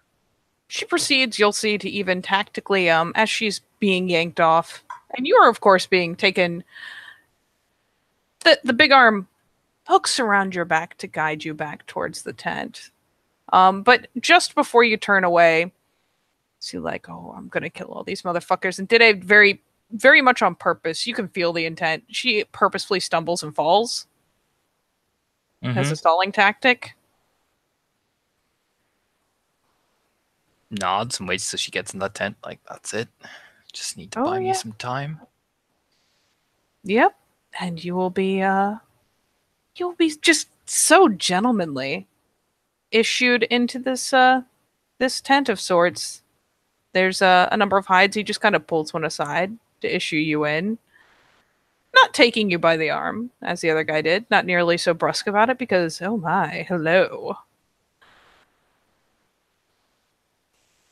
Walks in. He'll issue you inside. And all things considered, you're in the middle of a fucking camp. So he doesn't feel the need to hitch you onto anything. He just lets you in, walks in past you, letting down the the flap across the entrance, and finds himself a seat. What you will find inside is, I mean, these guys seem reasonably well put together, and what he's got arranged here is better than you would expect if you were, like, I don't know, out on a raid and needed to bust together a quick shelter. But it's a weird mix between temporary and very well set. Like, there is more of a proper kind of mattress dealy setup for him. His bedding is actually decent. He does have, a proper, admittedly rough, but a stool there that he goes and takes a seat on. He does have... It's technically kind of furniture, but it's the kind of thing that if you smashed it apart, you probably wouldn't know it any better from Deadfall. Oh, yeah. So it's a very semi-permanent living situation. There are papers out. There is, you can tell there's like a couple smaller crates there that probably have some of the choicier goods in them. But all in all, yeah, he's living like a guy who's leading a fucking proper camp of highwaymen. And he walks in past you, sits himself on this stool, and once he's set, reaches back, snags up a pitcher, pours it full of water, pours a cup full of water, and holds it out. Not far from him. You're going to have to get fairly close to him to take it, but kind of offering it, kind of tilting his head down, trying to get a look at your face. She does. You're offering me water about what you're going to do to my friend. Got to keep morale up somehow. Broad smile. There's a twitch. And she'll even reach out in the Packland going, are you okay?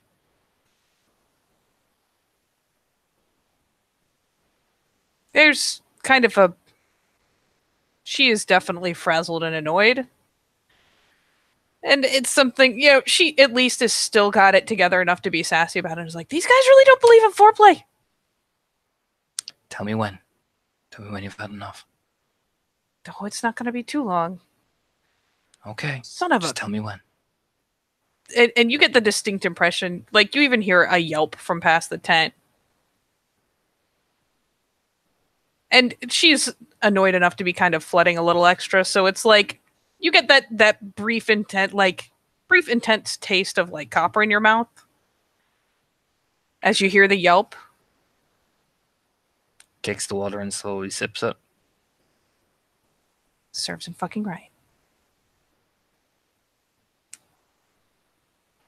And yeah.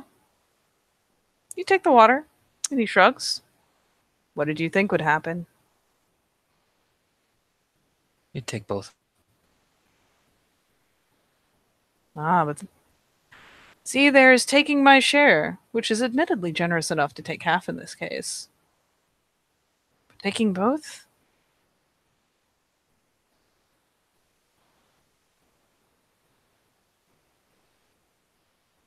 Did you think I was stupid enough to start a mutiny among my own men? And he finally, picks a hand up and will reach up to take a hold of your jaw, just kind of tilting your head this way, tilting your head that way, trying to get a proper look at you. And we'll roll admittedly higher diff Perception alertness. And so What are am I you doing? going to do anything to stop him as he reaches out to like grab your face, kind of twist it around, looking at you like a fucking animal, really? Nope. Nope. And he does this, tilt your head this way, tilt your head that way, tilts it up, and finally there's a bit of a squint. Reaches up with the other hand and starts tugging on your shawl. Doesn't move an inch. Oh yeah, he'll pull it loose from around your neck.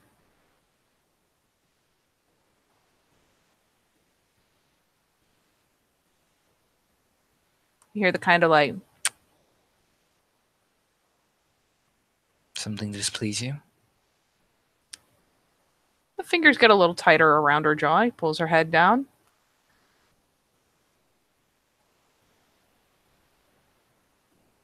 There's only two of you.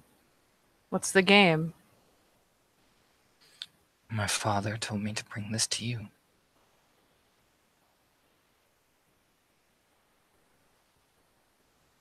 And we're gonna do... You may roll Strength Brawl if you would like to continue standing. Sure. Roll it.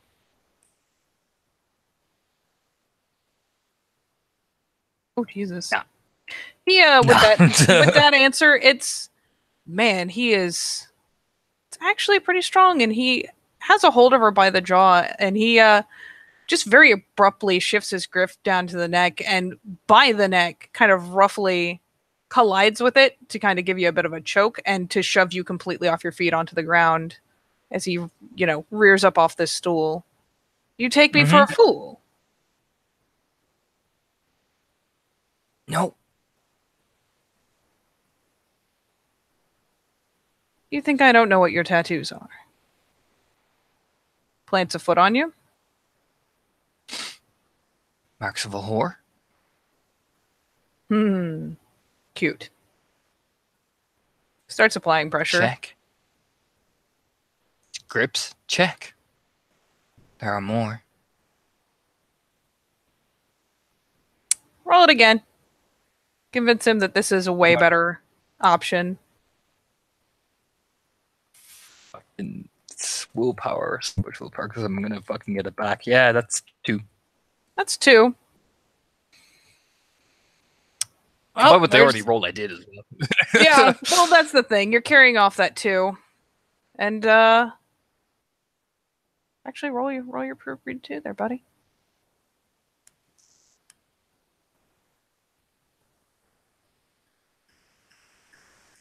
And that's 3. Another one.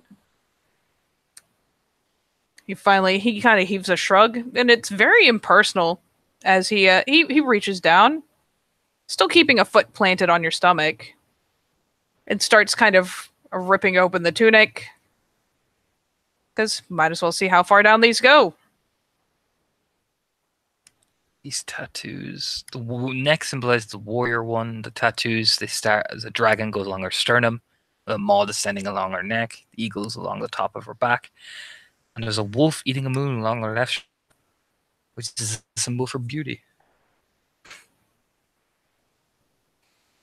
I mean, if nothing else, he's bared the upper half of you by the time he's done like ripping at the tunic, because he's not moving the foot. Not yet.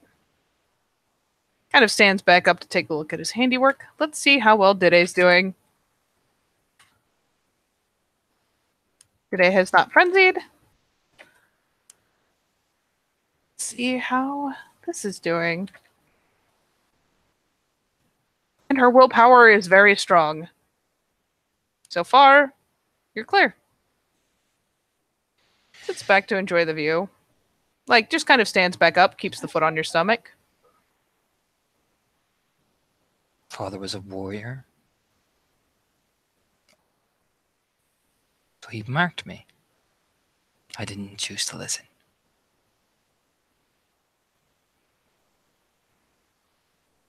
So I was sent as a gift.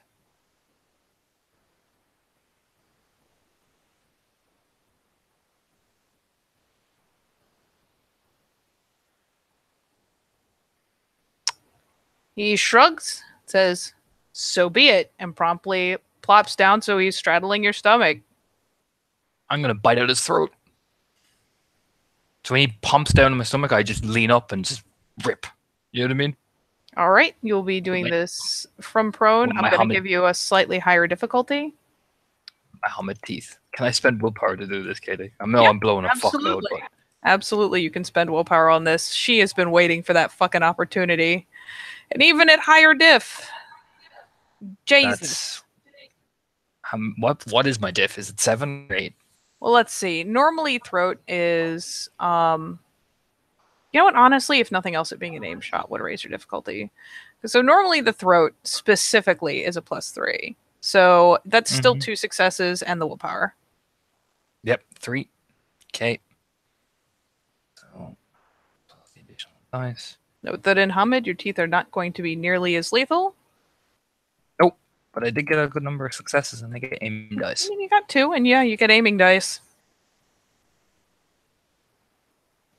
1, Ooh. 2, 3, 4, 5, 6, 7 lethal. Oh, Straight to the throat. all right. Give him some soak. This would be no fun if you one-shotted him after all, and he ain't normal. Mm-hmm. But that's going to be a hell of a fucking bite. It is. And it's going to circumvent his armor. You did take the difficulty for the aim shot. Mm-hmm. So let's see. We'll give him that. So he soaks 3 of it, for what it's worth, but that's still 4 lethal as you reach up and latch onto his throat. And he is just gonna straight try to punch you in the side of the fucking head. Because that's kind of what you do, really. So, we'll give him this. He does have the lower diff because you are prone. Albeit latched onto his fucking throat, you're still under him. Yep.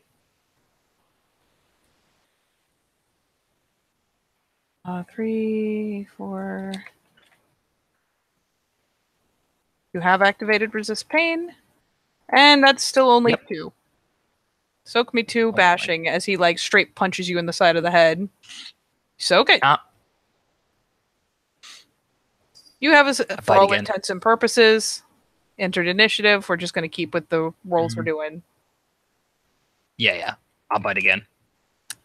And the second that Dide feels you go for it, that like vicious little lurch, you hear a bellow outside the tent. 1. Since, for the throat again. So that's 1. Aim dice. Many. 1, 2, 3. 3 lethal. He soaks 2 of it. So he's up to 5. 1 more. I imagine his throat's not doing well. I imagine it's not. There is blood gushing into your mouth, down your throat. For what it is worth, it tastes foul. Fucking foul. Let's check this thing real fast here.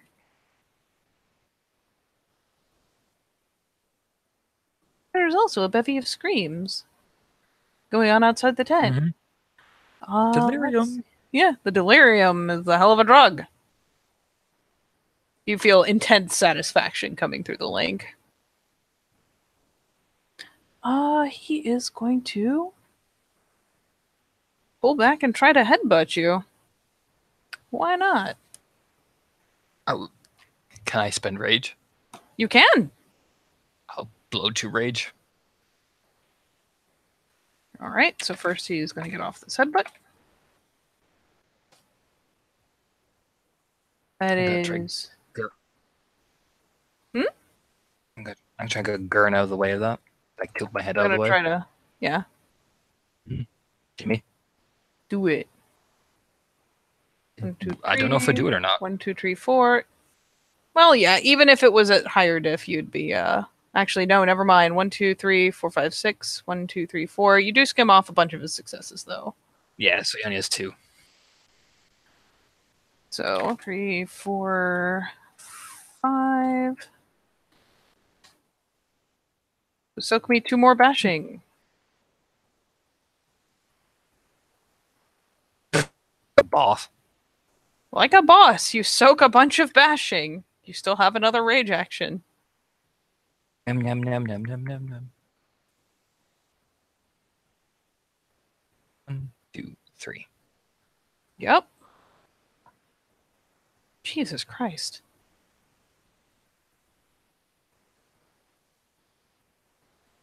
One, 2, 3, 4, 5.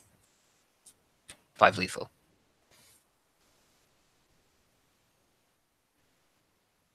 He soaked 1. I do All right, number narrate 4.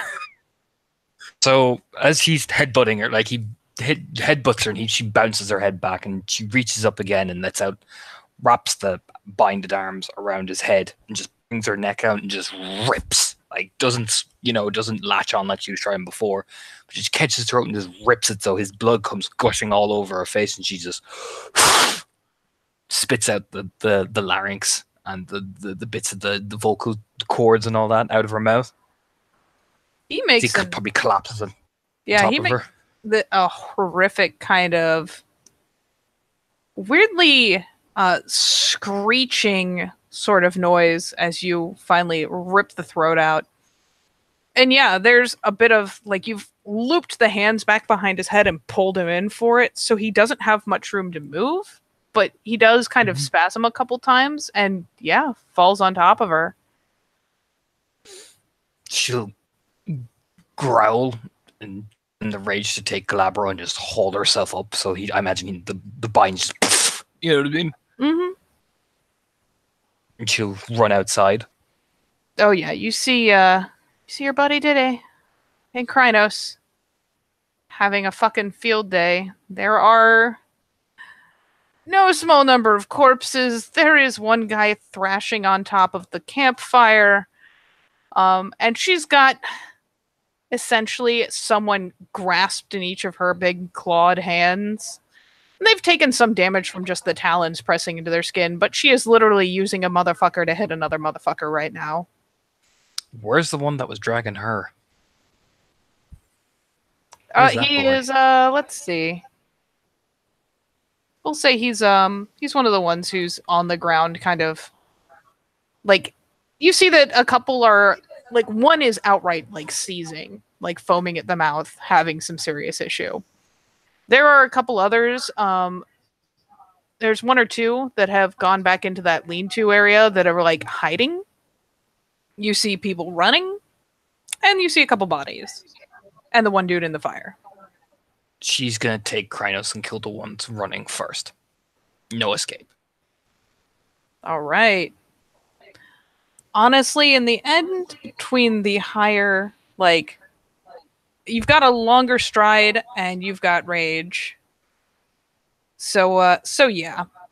I'm gonna go on a limb. Let's see if one of them actually gets any decent headway real fast. No. None of them get even decent headway. You go around like a fucking meat grinder. She impales each of them into trees, like you know what I mean, like straight through the bark. I imagine with Krynos strength, that's not a hard task. Are you just like breaking off branches so you can impale them onto them? No, I'm picking them up in Krynos and slamming them into the branch. Oh yeah, yep. No, you pick them up like fucking ragdolls and slam them into trees and shit. It is not heavy work for you, not for normal people. She'll walk back to the camp then, you know, kill the ones that are hiding brutally, like dismembering them. You basically, when you come back, Dide has dropped 2 people that are like groaning and wailing on the ground, and is bristled up and kind of lurching in towards that lean-to, growling, snarling, making a show, but not lunging for them. Not just yet. She'll look over at Diddy. Are you alright? These ones burn. Which ones? The ones in there? Yes. Nod once. What about them? Gestures the one she was holding. They burn too. I'm going to wake the other one up. Fine. I want to talk to him. She'll smile savagely.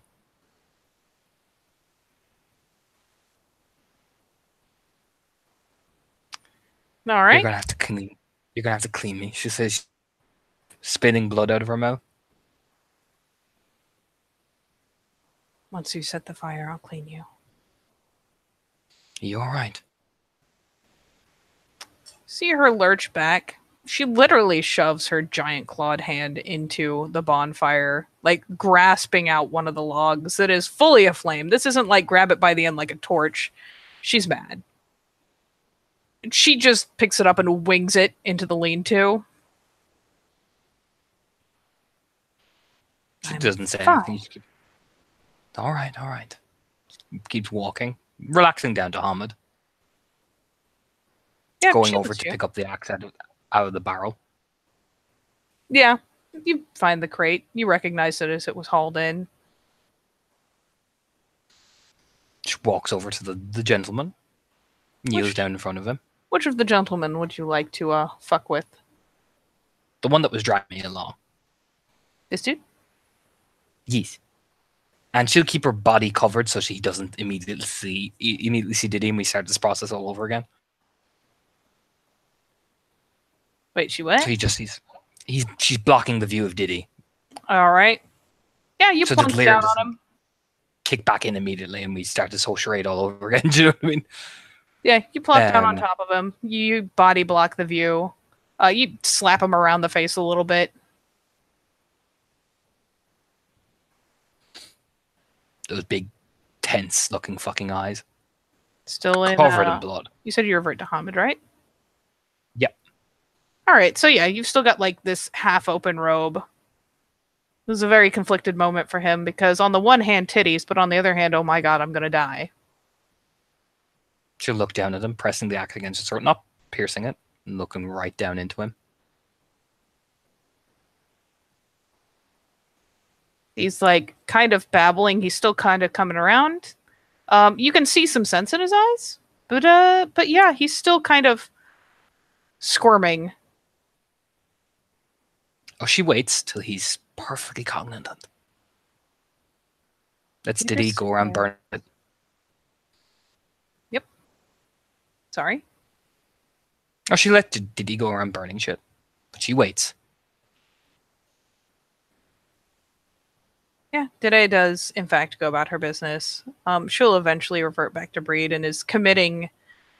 You can hear her chanting, snarling, committing basically anything that's getting burned to their totem.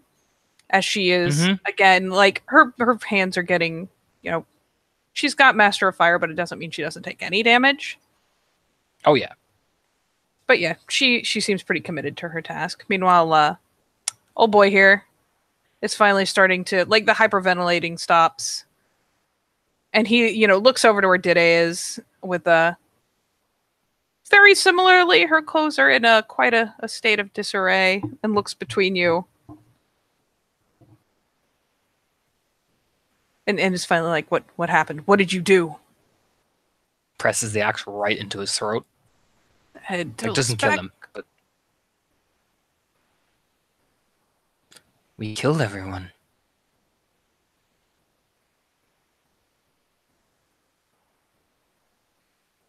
Activate Visage of Fenris. Oh. I'm that much more terrifying. Do you even need a roll for a human? Oh, I don't. Activate Visage of Fenris. Yeah. I was gonna say, I'm pretty sure you activate Visage of Fenris and he starts. It's not delirium, but yeah, he's horrified and he is trying very hard to kind of inch out from under you. Not that that's going to work especially well. He's not reaching for the axe, but he's trying to get away from it. It amounts to a lot of squirming, a lot of thrashing. Very carefully not designed to kill him by putting his own throat on the axe, but yeah, panic and terror. Look into my eyes. like there's a desperate head shake as he keeps trying to kind of warm out from under you. I'll roll some charisma intimidation. Do it. Just do it on top of the fucking Fenris. Just do it. It's still 3 successes. Look at him! You know, scream. I can't. Yeah, but she snarls like a fucking roaring fucking lion. Yeah, he finally snaps over obediently, looking you right in the face. I killed your leader. I tore out his throat. And I liked it. I'm going to kill you. And I'll like it. And then I'm going to burn you. And I'll like it. It's just kind of shaking and babbling please. Like She'll just, look over just at kind of Diddy. half intelligently pleading with you to just let him go, please. I have a family, let me go, please, type thing. The moment you mention family, that's when she stops and looks down. And there'll be a little head tilt, which she thinks is going to make him let her go. But instead, she bites out his tongue. Because he's going to burn for that. So she's not, but she bites out his tongue. She like leans down and, you know what I mean? Yeah. No, you I'm not gonna make you roll anything for it. He's petrified and you definitely have the upper hand. You lean down, like you grab a hold of his head, lean down, and you rip his fucking tongue out. To the sound of great wailing, blood gurgling out of his mouth. Turns aside so he doesn't choke in his own blood, essentially. And we'll drag him by the hair to that fucking prior. Yeah. Dide has gotten to the point where instead of throwing the fire into other things, she is now throwing things into the fire. It's building up quite handsomely. She holds him up, his blood is gurgling out of his mouth, and she'll stand beside Diddy. She's holding him by the throat, you know?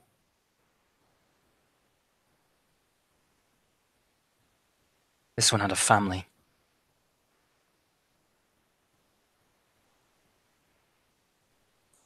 And maybe Dide sees something you don't, or maybe Dide is just feeling some kind of fucking way. But she goes and reaches out and like wrenches a hold of the front of his shirt, leans in, just goes, liar. Fucking goes, unless you're holding holding onto him, goes to pitch him into the fucking mess in the fire. Oh, no. She's gonna pitch him in anyway. Family, and she thinks that's massively fucked up, so she's gonna fuck him in anyway. Yeah. Dide just grabs hold. She gets really intense for a second. There's that gold gleaming in her eyes, and she pitches him into the fire. Oh yeah, she doesn't stop her.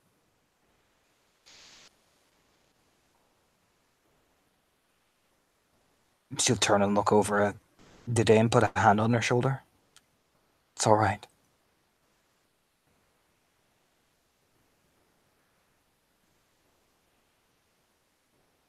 Give me a roll to calm her down a little bit. What am I rolling? Give me some of that there leadership again.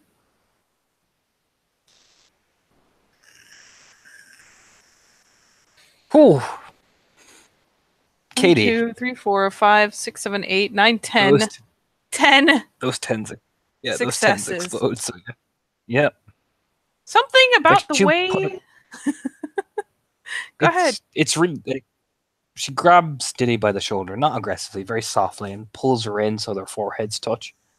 And she'll just say very, very softly, "It's all right. It's all right." Yeah, you managed to coax her in. Again, part of it is perhaps the fact that you have the sense to grasp lightly. It's a coaxing pull. It's not a forced pull. You bring her in, maybe with her kind of leaning a little bit against it. Just a little, just because, but you do manage to coax her in. You get her brow to brow.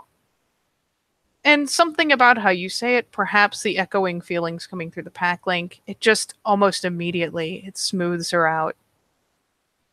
You can practically feel her heart rate slowing. You're safe. See? They didn't hurt you.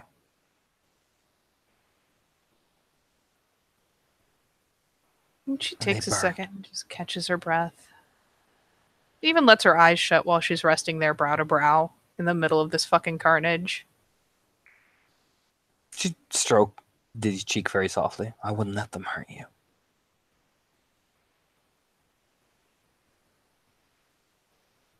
No. No, I know. I know. Kind of. Sorry. You're okay. Yeah. And you catch essentially a brief kind of nuzzling motion. She like rubs her brow a little bit and then kind of slowly pulls herself up and begins setting her tunic right, rebelting it, just kind of angrily pulling it back into place. There's a little oomph still there, but not nearly as much temper as she was showing moments ago. Astro will start beheading all the bodies, like one by one with that hatchet, including the leaders, and should begin to stake them up on various points. Because I imagine these had, pits and stuff. Mm-hmm. So what she'll do is she'll take up Glabro because her strength's more in Glabro, and she'll put one of the spike logs of the leader right in the center of the camp, and put his head on it. Put all the bodies in the pyre, so it burns for Fire Drake. She'll paint the Get a Fenrir symbol in the middle of the tent. And as you are doing this, if you're paying any mind, Dede has snagged up some of the water skins, has briefly gone into the trees to find just the right bit of stick, just the right kind of wood, and is slowly going around beginning a massive rite of cleansing that encompasses the camp. Especially once you've, she doesn't complete it until you've dragged in the bodies of the people you even caught chasing out. But yeah, she begins a fairly large scale rite of cleansing. Yeah, once she's cleansed, she feels much more better than herself. She hasn't fixed herself at all. She'll just walk over covered in viscera and gore, and her hands drip with blood. She paints the Fenrir symbol along Diddy's cheeks very softly, nuzzling forehead to forehead again. Again, it's just this is touch she's okay with. So she again just kind of mellows down, especially with the gesture. 10 successes in a fucking leadership role. Jesus. Yeah, every time Ooh. you come over and interact, she just ramps back down. It grows pretty sedate, earnestly. Resting brow to brow, content. You're fine. Okay? I am. Are you They alright? didn't hurt you. I'm alright. Alright. Good. So look around. We should get back. There's a bit of a nod.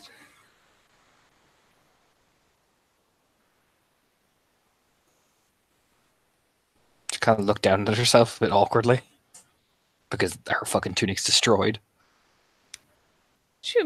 Dede will begin to kind of carefully, very affectionately almost, just kind of goes about kind of trying to smooth her out, trying to kind of draw it back together as much as possible. And finally, she ended up maybe setting some of the lean-to on fire, but ended up scavenging it back into the bonfire. So there's still crates and barrels and shit everywhere. She starts fishing. Essentially, she will rip open a crate, frown, rip open another. She doesn't go for the barrels. She knows the barrels are full of food. That is how one transports food and water for the most part. So she goes through, finally. Here. Snag something out of here. I'm going to go get the ox.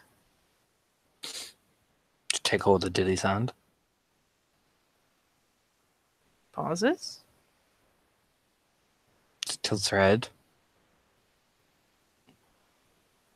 You don't have to tell Aaron about this.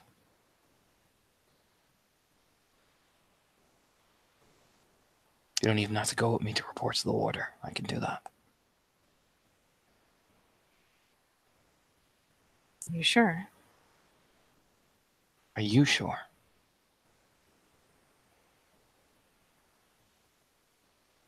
You can just go home and wash, clean, relax. I can take care of the rest. Yes, that is. Kind of nods a few times. Yes, I'll do that. But we should still bring back what we can. Of course. Just making sure you're okay. I'll be better when we're home. They didn't hurt you, did they? Did they? No. Okay. Okay? Yeah.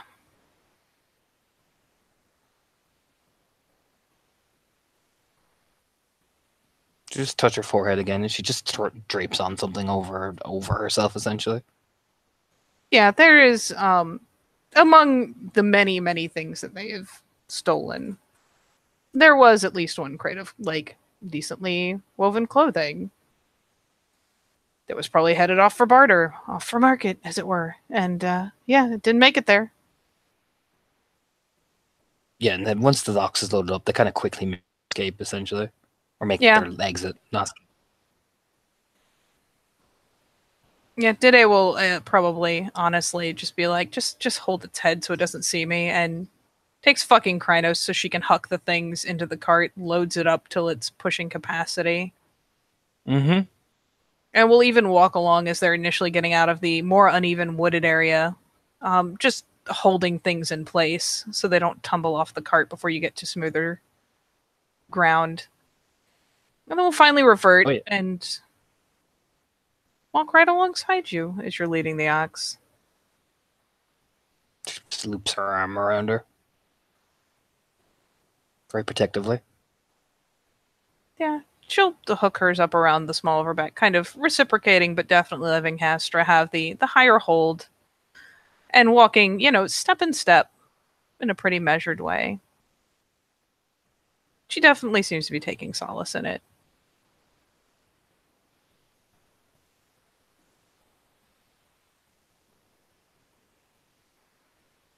And thus, you will make your way back. All right, go ahead. Yeah, and she'll just turn. I'm sorry you had to go. I'm sorry. No, I chose to play the game too. I didn't get what they were going for. Just didn't expect it to get under my skin. It's okay. Just rub the back of her head. They burned. I did. And everyone will know what happened. Everyone's going to feel the fear of that again. And they'll never appear in this woods again. No, I won't. Not with a display like what we left. Just haul up Diddy and actually just put her in the cart. And normally Dide tries to be, she's a strong woman that don't need no man, but you know what? Astra goes ahead and hauls her up, and she lets her. Truth be told, with that leadership role, she's pretty pliant, all in all. She seems like combined total. I have something like 20 successes on Diddy alone with fucking leadership in this scene. Well, again, she's just very pliant, very much submitting to the care. She wraps her up in one of the fucking shawls and blankets as well, so Diddy tucks herself in. And yeah, you have a bundled Theurge up on the driver's seat, just kind of nested back into the Say there's even, yeah, probably big old blankets or swatches of cloth. And yeah, she nests up in it, and especially once she's thoroughly covered up, seems a lot more content. Even the general air in the packling gets clearer and more contented and far closer to normal. You're staying with me tonight.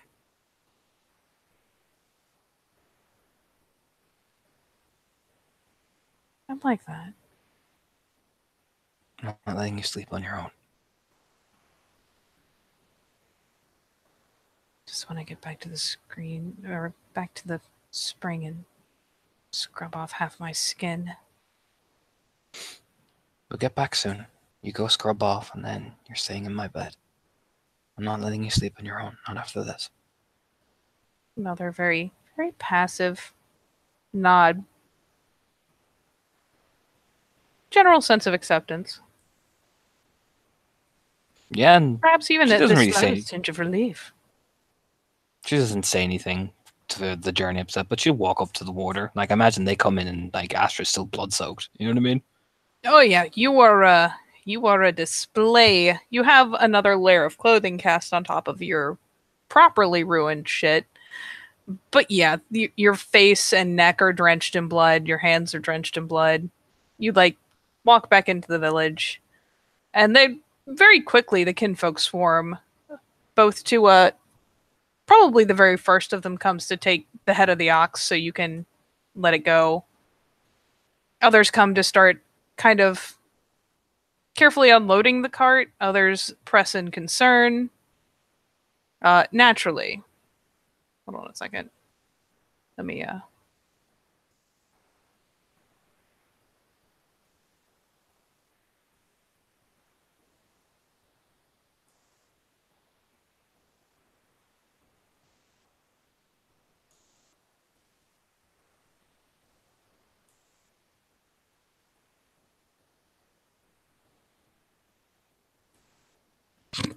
that was too much. And naturally, among them, The boys. yeah, the boys show up. Very much fussed. Shoot. Commands them. Bring Dide to the spring, and don't touch her, but let her get in.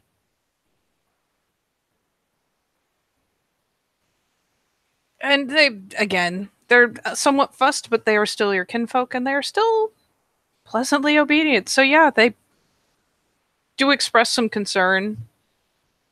There is at least one instance of a little bit of shoving, but the two of them do kind of attentively look up to Dide, and even with one of them, moving forward to aid her, he doesn't go to reach up for her, he just offers out a hand, basically to give her a chance to balance as she steps down. She'll brow touch Dide's head. Sorry, you got a little fuzzy there. Meet me back at my home. She offers a light nod. Again, she's pretty sedate. You can tell she's a little raw, but she's pretty sedate. And yeah, she brow touches again and lets the two kind of, not even shepherd so much as they take up more of kind of an honor guard kind of thing as they walk off with her. And at least once you'll see, because I mean, you have commanded that she go unbothered and taken to the spring. So like they're walking through, someone comes up to, one of Dide's little suitors comes up and gets like shoved back into a crowd in record time. Not a boys. Yep. She nods herself like, yep. Not a boys. She's gonna walk right up to the water. Even will take off the fucking shawl and everything. The layer of clothing that she was covering herself with. You going to the spring too? No, I'm coming up blood soaked to that water. Oh, to the water. I thought you said to the water. Nope. All right. So yeah, Dide is escorted very respectfully out. You will see as everyone's stirring that the warder does make an appearance and seems to be kind of looking over the chaos, kind of trying to decide what precisely is happening, who's where. Does, as you spot her, You see her looking after as Dide is being, escorted out because it's, a pinpoint of motion. When she takes off the top layer of clothing, she adjusts herself a bit, fixes the tunic somewhat, and then we'll walk up. She turns a glance around to you. Does, the brief glance down and up because you are covered in blood. Taken care of. Thoroughly, I imagine. No survivors. One was worm-tainted. Did you Tore out his cleanse? throat. We're all cleansed. Burned. And left a message so they would never do it again. So everyone would know never to do it again. There's a small kind of assessing squint. She is going to peony your general emotional state. And let me take a look over here.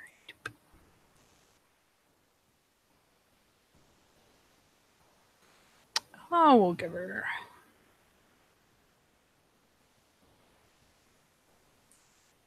God damn it. Hold on. Got too many things going in and out. Alright, we'll give her a decent little pool.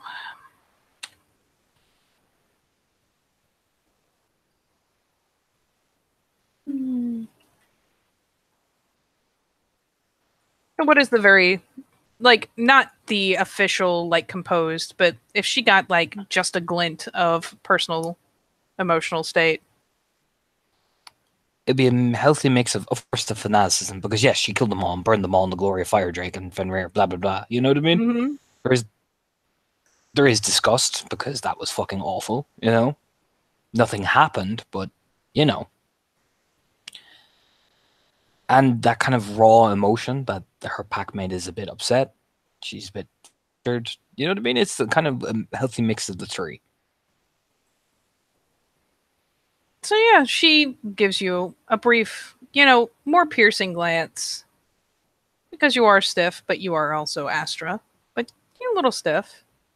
And she finally kind of jerks her head in the direction that Dide has been guided off to.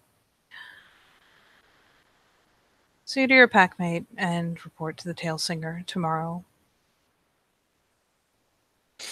Yes, Raya.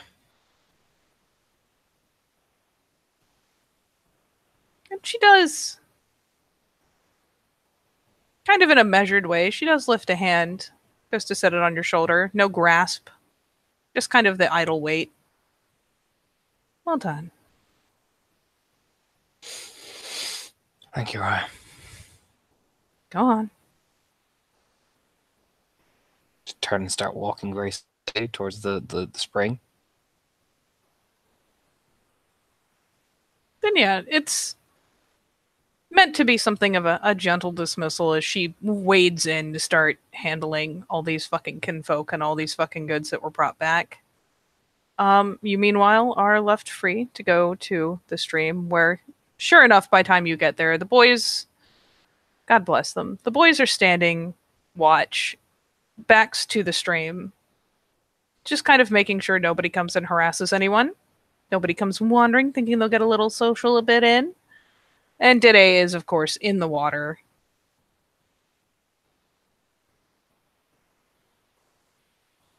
Yeah, Astra just walks up. Yeah, Dide, pops her head out. And it has admittedly, been in deep enough to properly submerge herself. You can tell by the time you get there that there's various, scrubbing soap sands and whatnot off to the side where she has probably...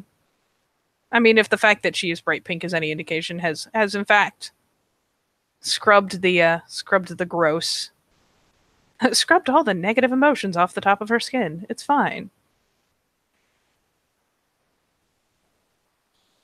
Exact looks are two kinfolk. They give, they each give you a polite nod because, I mean, they are not the brightest crayons in the box, but they can read a room. So they just very politely nod, but don't go to intercept you.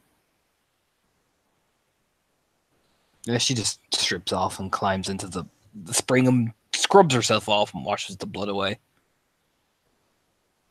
They exercise immense self-restraint. And do not turn and look as you strip off and jump into the spring and, get yourself cleaned off. And when she's clean, she'll say, with her back turned to the two fellas, go to my house and get 2 clean pairs of clothes for myself and my pack mate. And there's a mutual nod, and the two start marching off, though one of them will say, Cole will pause as Kalf goes ahead. You want one of us to stay? No, it's all right, Cole. You can help your brother. I would like some time alone with my pack mate. There's another nod, and he goes back into motion. Thank you, Cole, she'll say. Of course. It's genuine. She can tell she's being that firm, but there is a gentleness there. Thank you. Again, another light nod. And he goes off. We're left with the ditties. The ditties. She turns and cups Dide's cheeks in her hands. And again, she doesn't protest at all. She just kind of lets you take a hold. Mellows out a little bit. It's all clean. It's a nod. Very light one.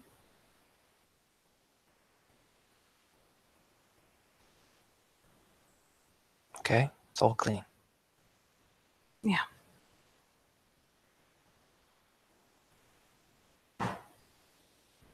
It's just a lot of hands. Killed them all.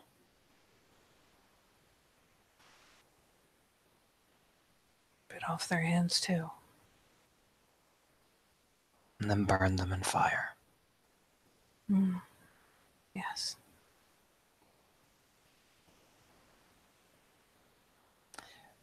You said you wondered what I was doing while everyone else was away and doing all those things. Kind of glances up. Preparing for that. That's what I've been training for. So I can kill the last one of them.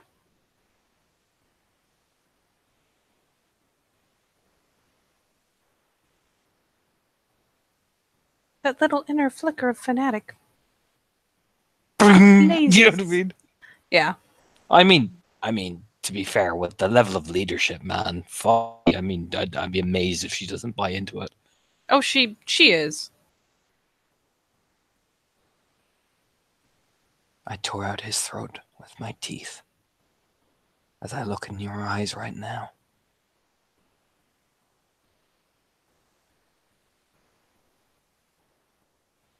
Yeah, it's just like vibrating with fucking Fenris. That vibrates in Fenris. Good.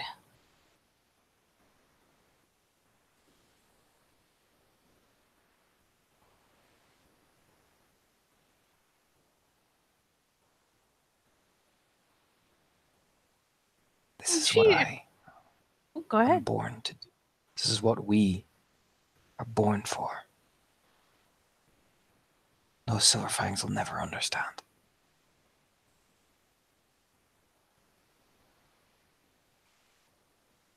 Some will never understand. But now you understand like me, don't you?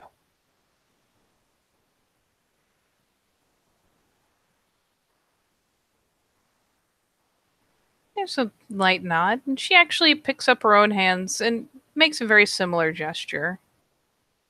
Just reaching up, briefly cupping her cheeks.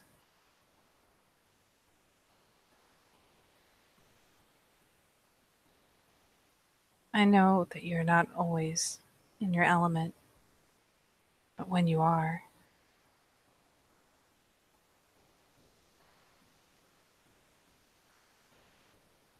it's all the beauty and the blaze, the dance of a wildfire.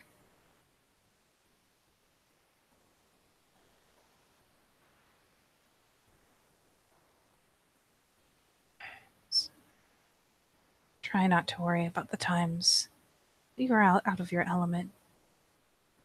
Because when you are, you shine. She just like brings Diddy into her chest, rubbing the top of her head, Mm-hmm. She lets herself be comforted. We'll look over her shoulder and see the boys Oh yeah, arrive with clothes. very tactically looking down into the side type thing, but they do bring over the clothes and leave them on one of the places that's there for, sitting and whatnot up off the dirt. And they deposit them there very politely, very respectfully, and turn about. And again, walk a bit away and take up a kind of an honor guard stance. She'll get out of the water, kissing the top of Diddy's forehead, and will change into her own clothes, waiting. She's assuming Diddy's gonna walk up right, probably actually to Cole, to be honest, because Cole is the more serious of the two twins. Trying to make sure I remember which is which. Cole is this one. Yep. Cole is Viking Jesus. Got it. Yeah, he's the more serious one, though. He's always has been. Yep. Danae pulls herself out of the water, all of a moment behind you, and will be doing much the same, albeit you started first, so she is still getting things into place as you're moving up to Cole. I want you to make sure that nobody bothers us at my house. Anyone. There is a slight tilt of the head as you're speaking. He doesn't actually turn around to look, just in case. Oh no, she's fully changed. She'll even walk up in front of him so he can see her as well. Slow, respectful nod. If it's her, call me. But if it's anyone else, tell them they are not allowed to enter. And if they don't listen, force. As you wish. Thank you, Cole.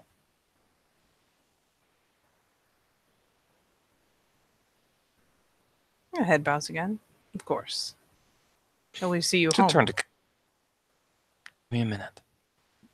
She just pecked the side of his cheek, very softly. Mm-hmm. And she'll turn to Calf then, so she's not being Not being unfair. Yeah. And she'll turn to Calf then and cup both of his hands. I want you to go around the entire sept. Find out what people are saying. Gives a nod. And if they are saying anything about Diddy especially, tell me who they are and what they say. And then apply force. You finally get to the apply force, and he finally takes up a bit of a grin, like, there we go, that's the bit I was waiting for, and nods. Make sure they are not higher ranking, but tell me if they are.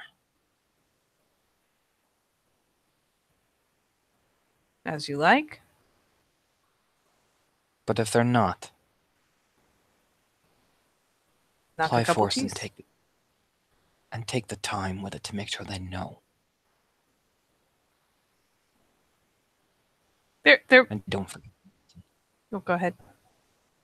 And make sure they don't forget the lesson. So I'm gonna let you P&E them as a pair, just so I can give you some amusing narrative. Sure, that should be fucking funny. So yeah, as you spoke to Cole, like, the two of them are constantly exchanging glances, and the two are always in competition. So there was a brief kind of like, oh, I see how it is. between them. Because, Cole gets to set up just outside your home and keep watch over you. And, well, what the fuck? And now Calf has been told that he has, basically carte blanche to beat the shit out of people. If it's the right people saying the right things. But nonetheless, carte blanche to beat the shit out of people. So when you finally finish that, he nods. Just before he goes to move off, there's another brief exchange of glances, and it's like, yeah, that's right. I got the good job. I'm gonna go kick someone's ass. Like, she'll peck Cole, peck Calf and the Chief as well. So it's again, it's fair. You know what I mean? Mm-hmm. And she'll turn to Cole. I'm putting you with me because you're the biggest and the strongest. I feel safer with you. Calf is wild. She'll wait till Calf is gone before. Yeah, Calf is down the way. Man, he's looking merry. You're the biggest, and you're the tree. I trust you for that. I know you'll do me right on this. Of course. I don't want you to think I'm not sending you out like your brother. But I trust the wiseness you display. Again, it's a very kind of deep bow of the head, like, yes, praise, soak this up. She'll walk by and just squeeze his shoulder. She's walking over to Diddy. Yep, Nene has gotten herself put back together again. And for, all the world is looking much refreshed, much more relaxed. And yeah, by the time you come over, you can see it. She's ready to just walk over and be done with today. She kind of will tilt her head and kind of look at Diddy, waiting to see did Diddy hear any of what Astra was fucking telling her kid folk, essentially. Because she wasn't hiding it. Truth be told, if Diddy took any special care to hear it, it's not really factoring into her expression at all. Ready to go home? Yeah, this is just a nod. Yeah. Yep, I think I'm quite finished with today. I'm ready for it to be tomorrow. Besides, my mother's cooking is good. Your mother's cooking is amazing. Who would have thought? Shield Maiden could put a fisherman's wife to shame. Just shakes her head. This is the first bit of levity so far, but still just like, who would have known? Like I said, I'm not leaving you alone tonight. Oh no. She actually finally kind of reaches out and hooks your arm. Oh, you're stuck with me tonight. Just nod. You promised me dinner and a comfortable place to rest. And we've got Cole to keep an amazing eye.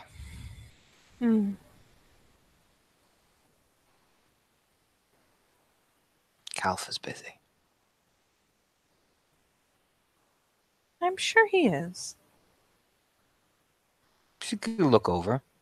I won't let anyone say that you are weak. I should hate to think of what I'd have to do if that got worse than a few spoken words here or there. I sent Calf.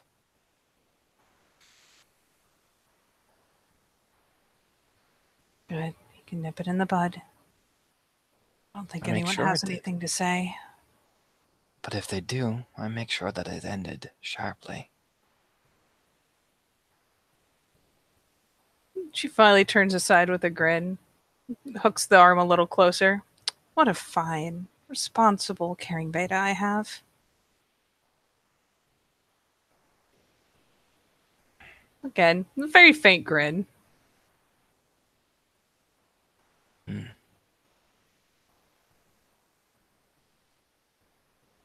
Shrug.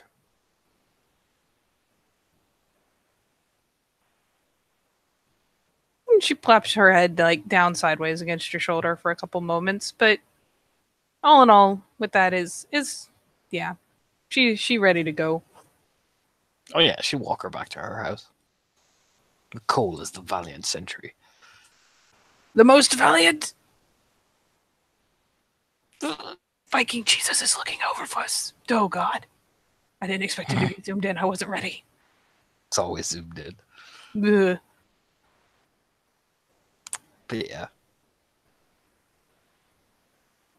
But yeah, with that, you and Dide get to have a nice little walk through the village. Again, there may be one or two instances where Cole like fucking just murder eyeballs a person or two.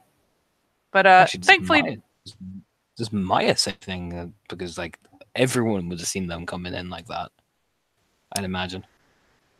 nobody comes to really give you shit. Like one or two of her, I mean, Lord knows she has plenty of playmates in the village. So one or two like start over and Cole fucking mean mugs them and they're just like, never mind.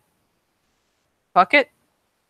Considering that he's walking with you the way that he is, as though appointed to do so, they just assume he has the authority to tell them to fuck off, and they do. Mm-hmm. I was asking, does Maya fucking say anything? Nah, for this little walk home, no, Maya's not gonna give you shit. Maya's probably only just hearing about this.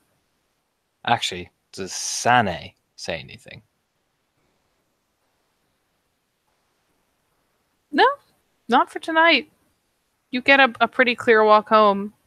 You might, yeah. I mean, you can spot her amidst the crowd of people. You know her. You probably spot even some of your own pack mates, some of hers. Like there are guru interspersed in the village, and they kind of curiously watch, but nobody's coming to hassle you. It's very possible that in fact, you will even see at one point that let's say.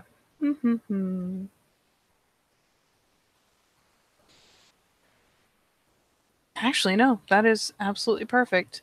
So at one point, you see your best friend, like, kind of start to nudge through to come up and, you can see he's just kind of concerned. So he starts nudging through people. And of all people, it's actually the warder,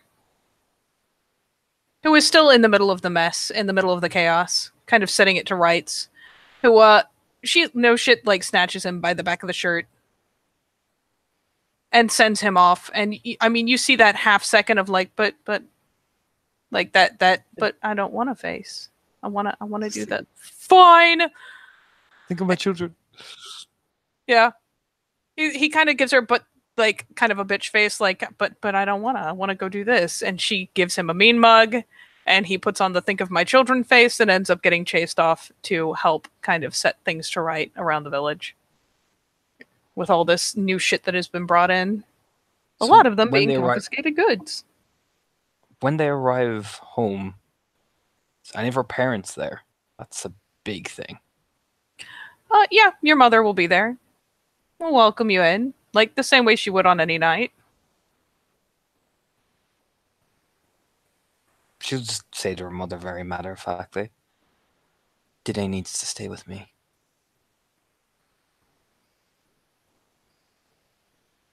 And your mother just gives a shrug of acceptance.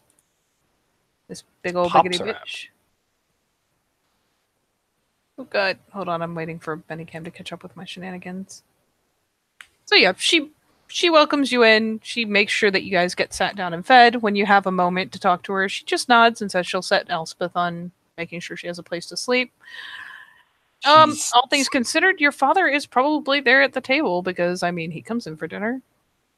She'll say to her mother, actually quite firmly for a change. Like, she normally never talks very firmly around her parents. She'll say quite firmly, she stays with me. Then again, your mother doesn't seem especially fussed about it. She just nods. Your pack mates. And yeah, she ends up going off and hassling that poor serving girl. Elspeth gets sent off to prep another sleeping place. She, of course, bustles past the flap into your little portion of the longhouse. And presumably, like, ends up dragging in, another pallet, essentially a stuffed mattress. She just set Dide down inside on the mattress for a bit. She walks out to her to pop. Yeah. He, at worst, he's sat at the table and is having his fucking dinner, and he kind of nods and smiles when you come in because, oh, hey, it's my daughter. That's always good. He'll kind of pitch a glance when you immediately, like, you don't even bring Dede over to eat. You take her straight in to have a lie down, as it were. So by the time you come back over to the table, he's paying attention. He's paused his eating. Father? Astra? Has something gone wrong? No, it was a success. We had to do a mission for the order. I heard. Bandits. What it's worth when you say it's a success. Some of the wrinkling in his brow kind of smooths out a bit. We used a ruse. They got a bit aggressive. Nothing happened. Yes. We had to find out where their leader was.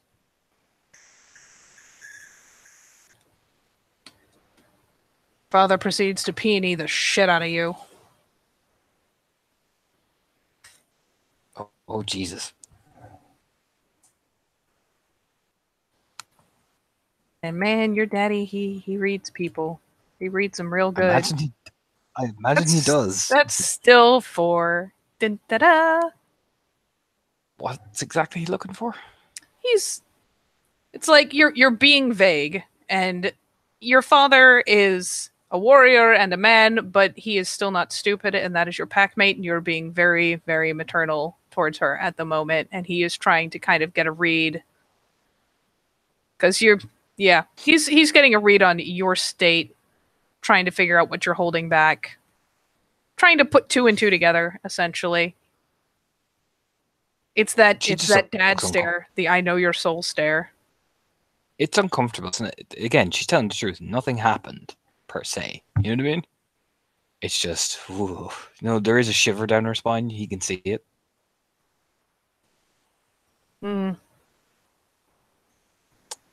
They were excited. Nothing happened. But they became uncomfortable.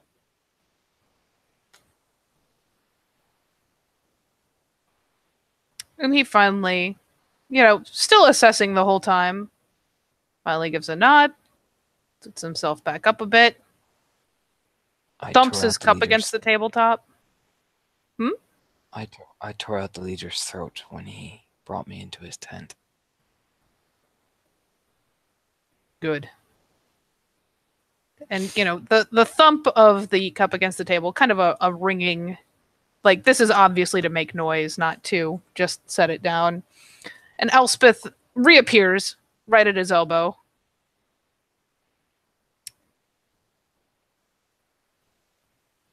And, he turns around. Make a plate for the Cleath. Oh. She scampers. And promptly goes about, essentially arranging a fairly large plate of food, balancing everything together, getting a tray, and just dutifully doing that in the background, going to take it over to your sleeping chamber, like, while you talk to your dad. And you are all right. He ripped my tunic, nothing more. I ripped his sword out when he tried to climb on top of me. With my teeth. In helmet. Your daddy takes a point of rage. Nothing happened. I just needed to get him to get close.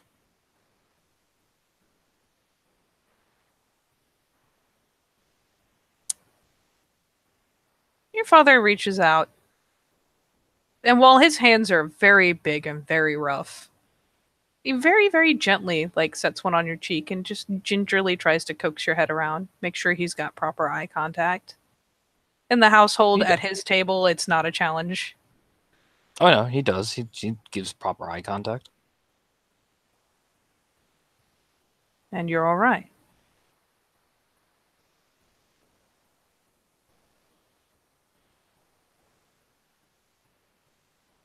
It was frightening.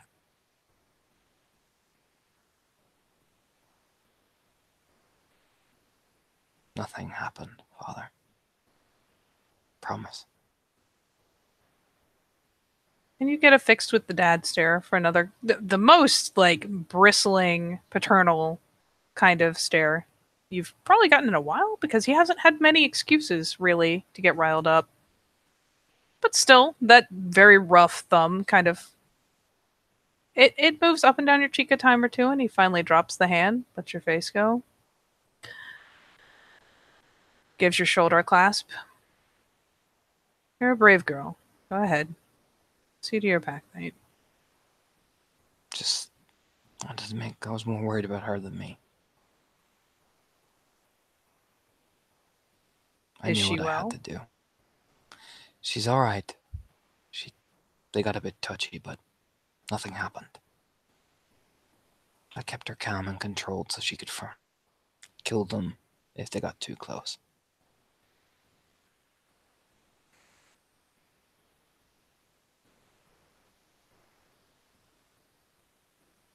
And then I burned everything and painted our symbol all over their walls and their heads. So they would know who done what. Never come back. This seems to placate him some as he, kind of nods like, yes, yes. Precisely. I mean, she can see of course. You can see the fanaticism in her eyes. Like, it's fucking there. I did Well, it. I did the thing. And I fucking loved it. You know what I mean? Yep. He nods, and finally, especially when he gets a good look and sees that fucking fire burning in her eyes, just awards her a broad, approving smile, reaches out, and even goes so far, because, I mean, you're his daughter. You will always be a baby to him. Ruffles your hair. That's what I like to hear. Good. And I made sure that no one calls my pack weak if they think our state is weakness.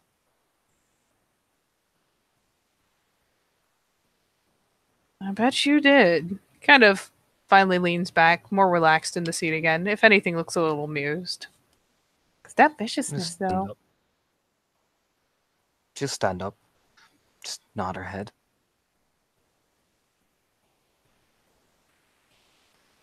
I'll go attend to it. Take a plate. Consider yourself excused from the table. Just nod. Picks up the plate. Lets down her braids again, and we'll walk in and just, lie there with Diddy all night. Yeah. And you'll see, like, you go and you put a plate together, and as you're, heading back over, your mother does flit over to your father's side. She can be surprisingly light on her feet. She's not delicate, but she's very light on her feet. So she kind of wisps over, and the two of them will be having hushed words as you finally go ahead and, pull aside the, pull things aside and make your way into your actual sleeping area.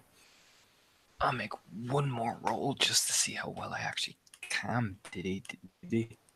I do have singing ability. Are you going to sing to the ditties? Yes.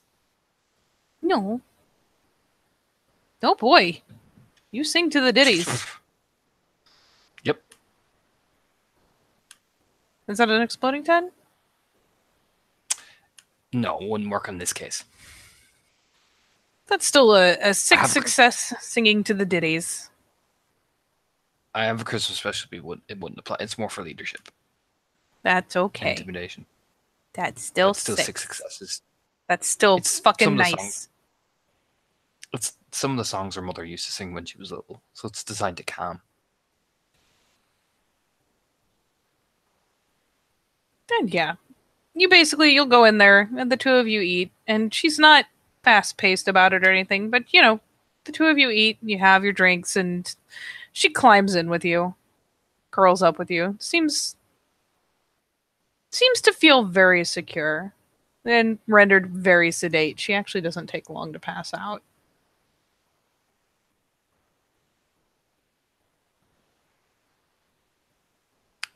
As she's, she looks around as she's humming away, and does she notice Jacob looking at her at all? Well, you Or are looking in closed their in your direction? area, so you wouldn't see him. I will give you a very high def perk alert if you like. Sure.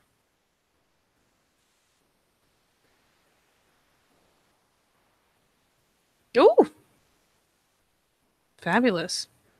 So I imagine the two of you, having known each other for ages, there are little spots. Like there's a spot over in your area where you can lean against the wall and he can lean against the wall, and the two of you can reasonably hear each other. Mm-hmm. And so, especially as you're singing, you hear that little telltale creak in that spot against the wall, which is, of course, tactically around back where Cole wouldn't see it. But yeah, She'll you just have that knowledge that he's there on the other side of the wall. she'll walk over against the wall after Diddy's is dead to the world. Yeah, she passes out very, very peacefully, very softly, just kind of goes to sleep. She'll just say very softly, "Sorry about yesterday." One second. Oh, there he is.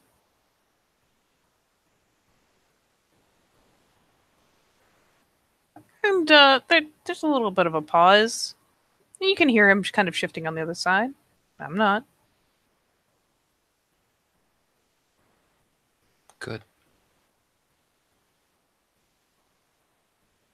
Are you okay? You've got a, I don't know if you've noticed, but you have a bodyguard out front.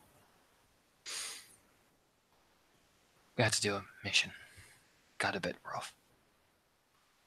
Oh. Everyone's fine. It's just people got a bit handsy.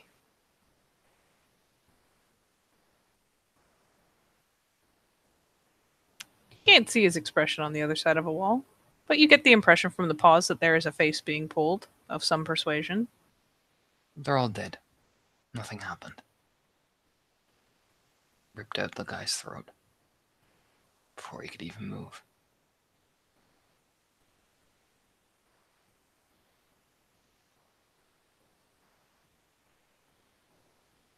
Well, sounds like you've got things under control. You're all right? I'll manage. Just don't leave. I'm not what? Just don't leave.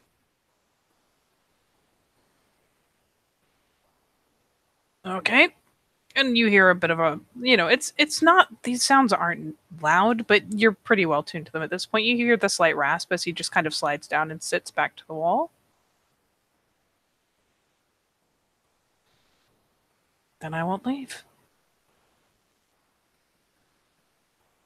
Well, you can leave when I fall asleep.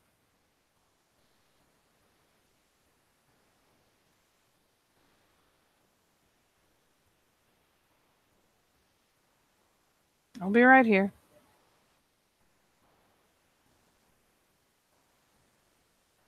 Thank you.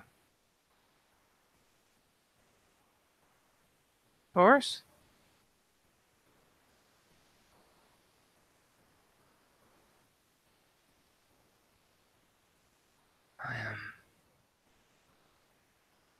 I'm glad you're not sorry.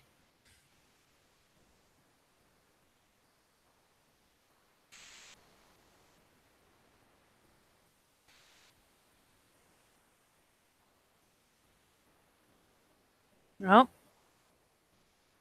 if you ever want me to continue to not be sorry, you know where I am.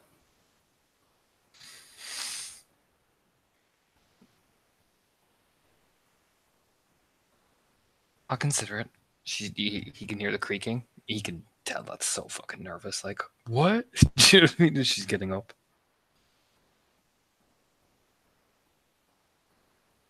I'll be here. Just like I always am. And-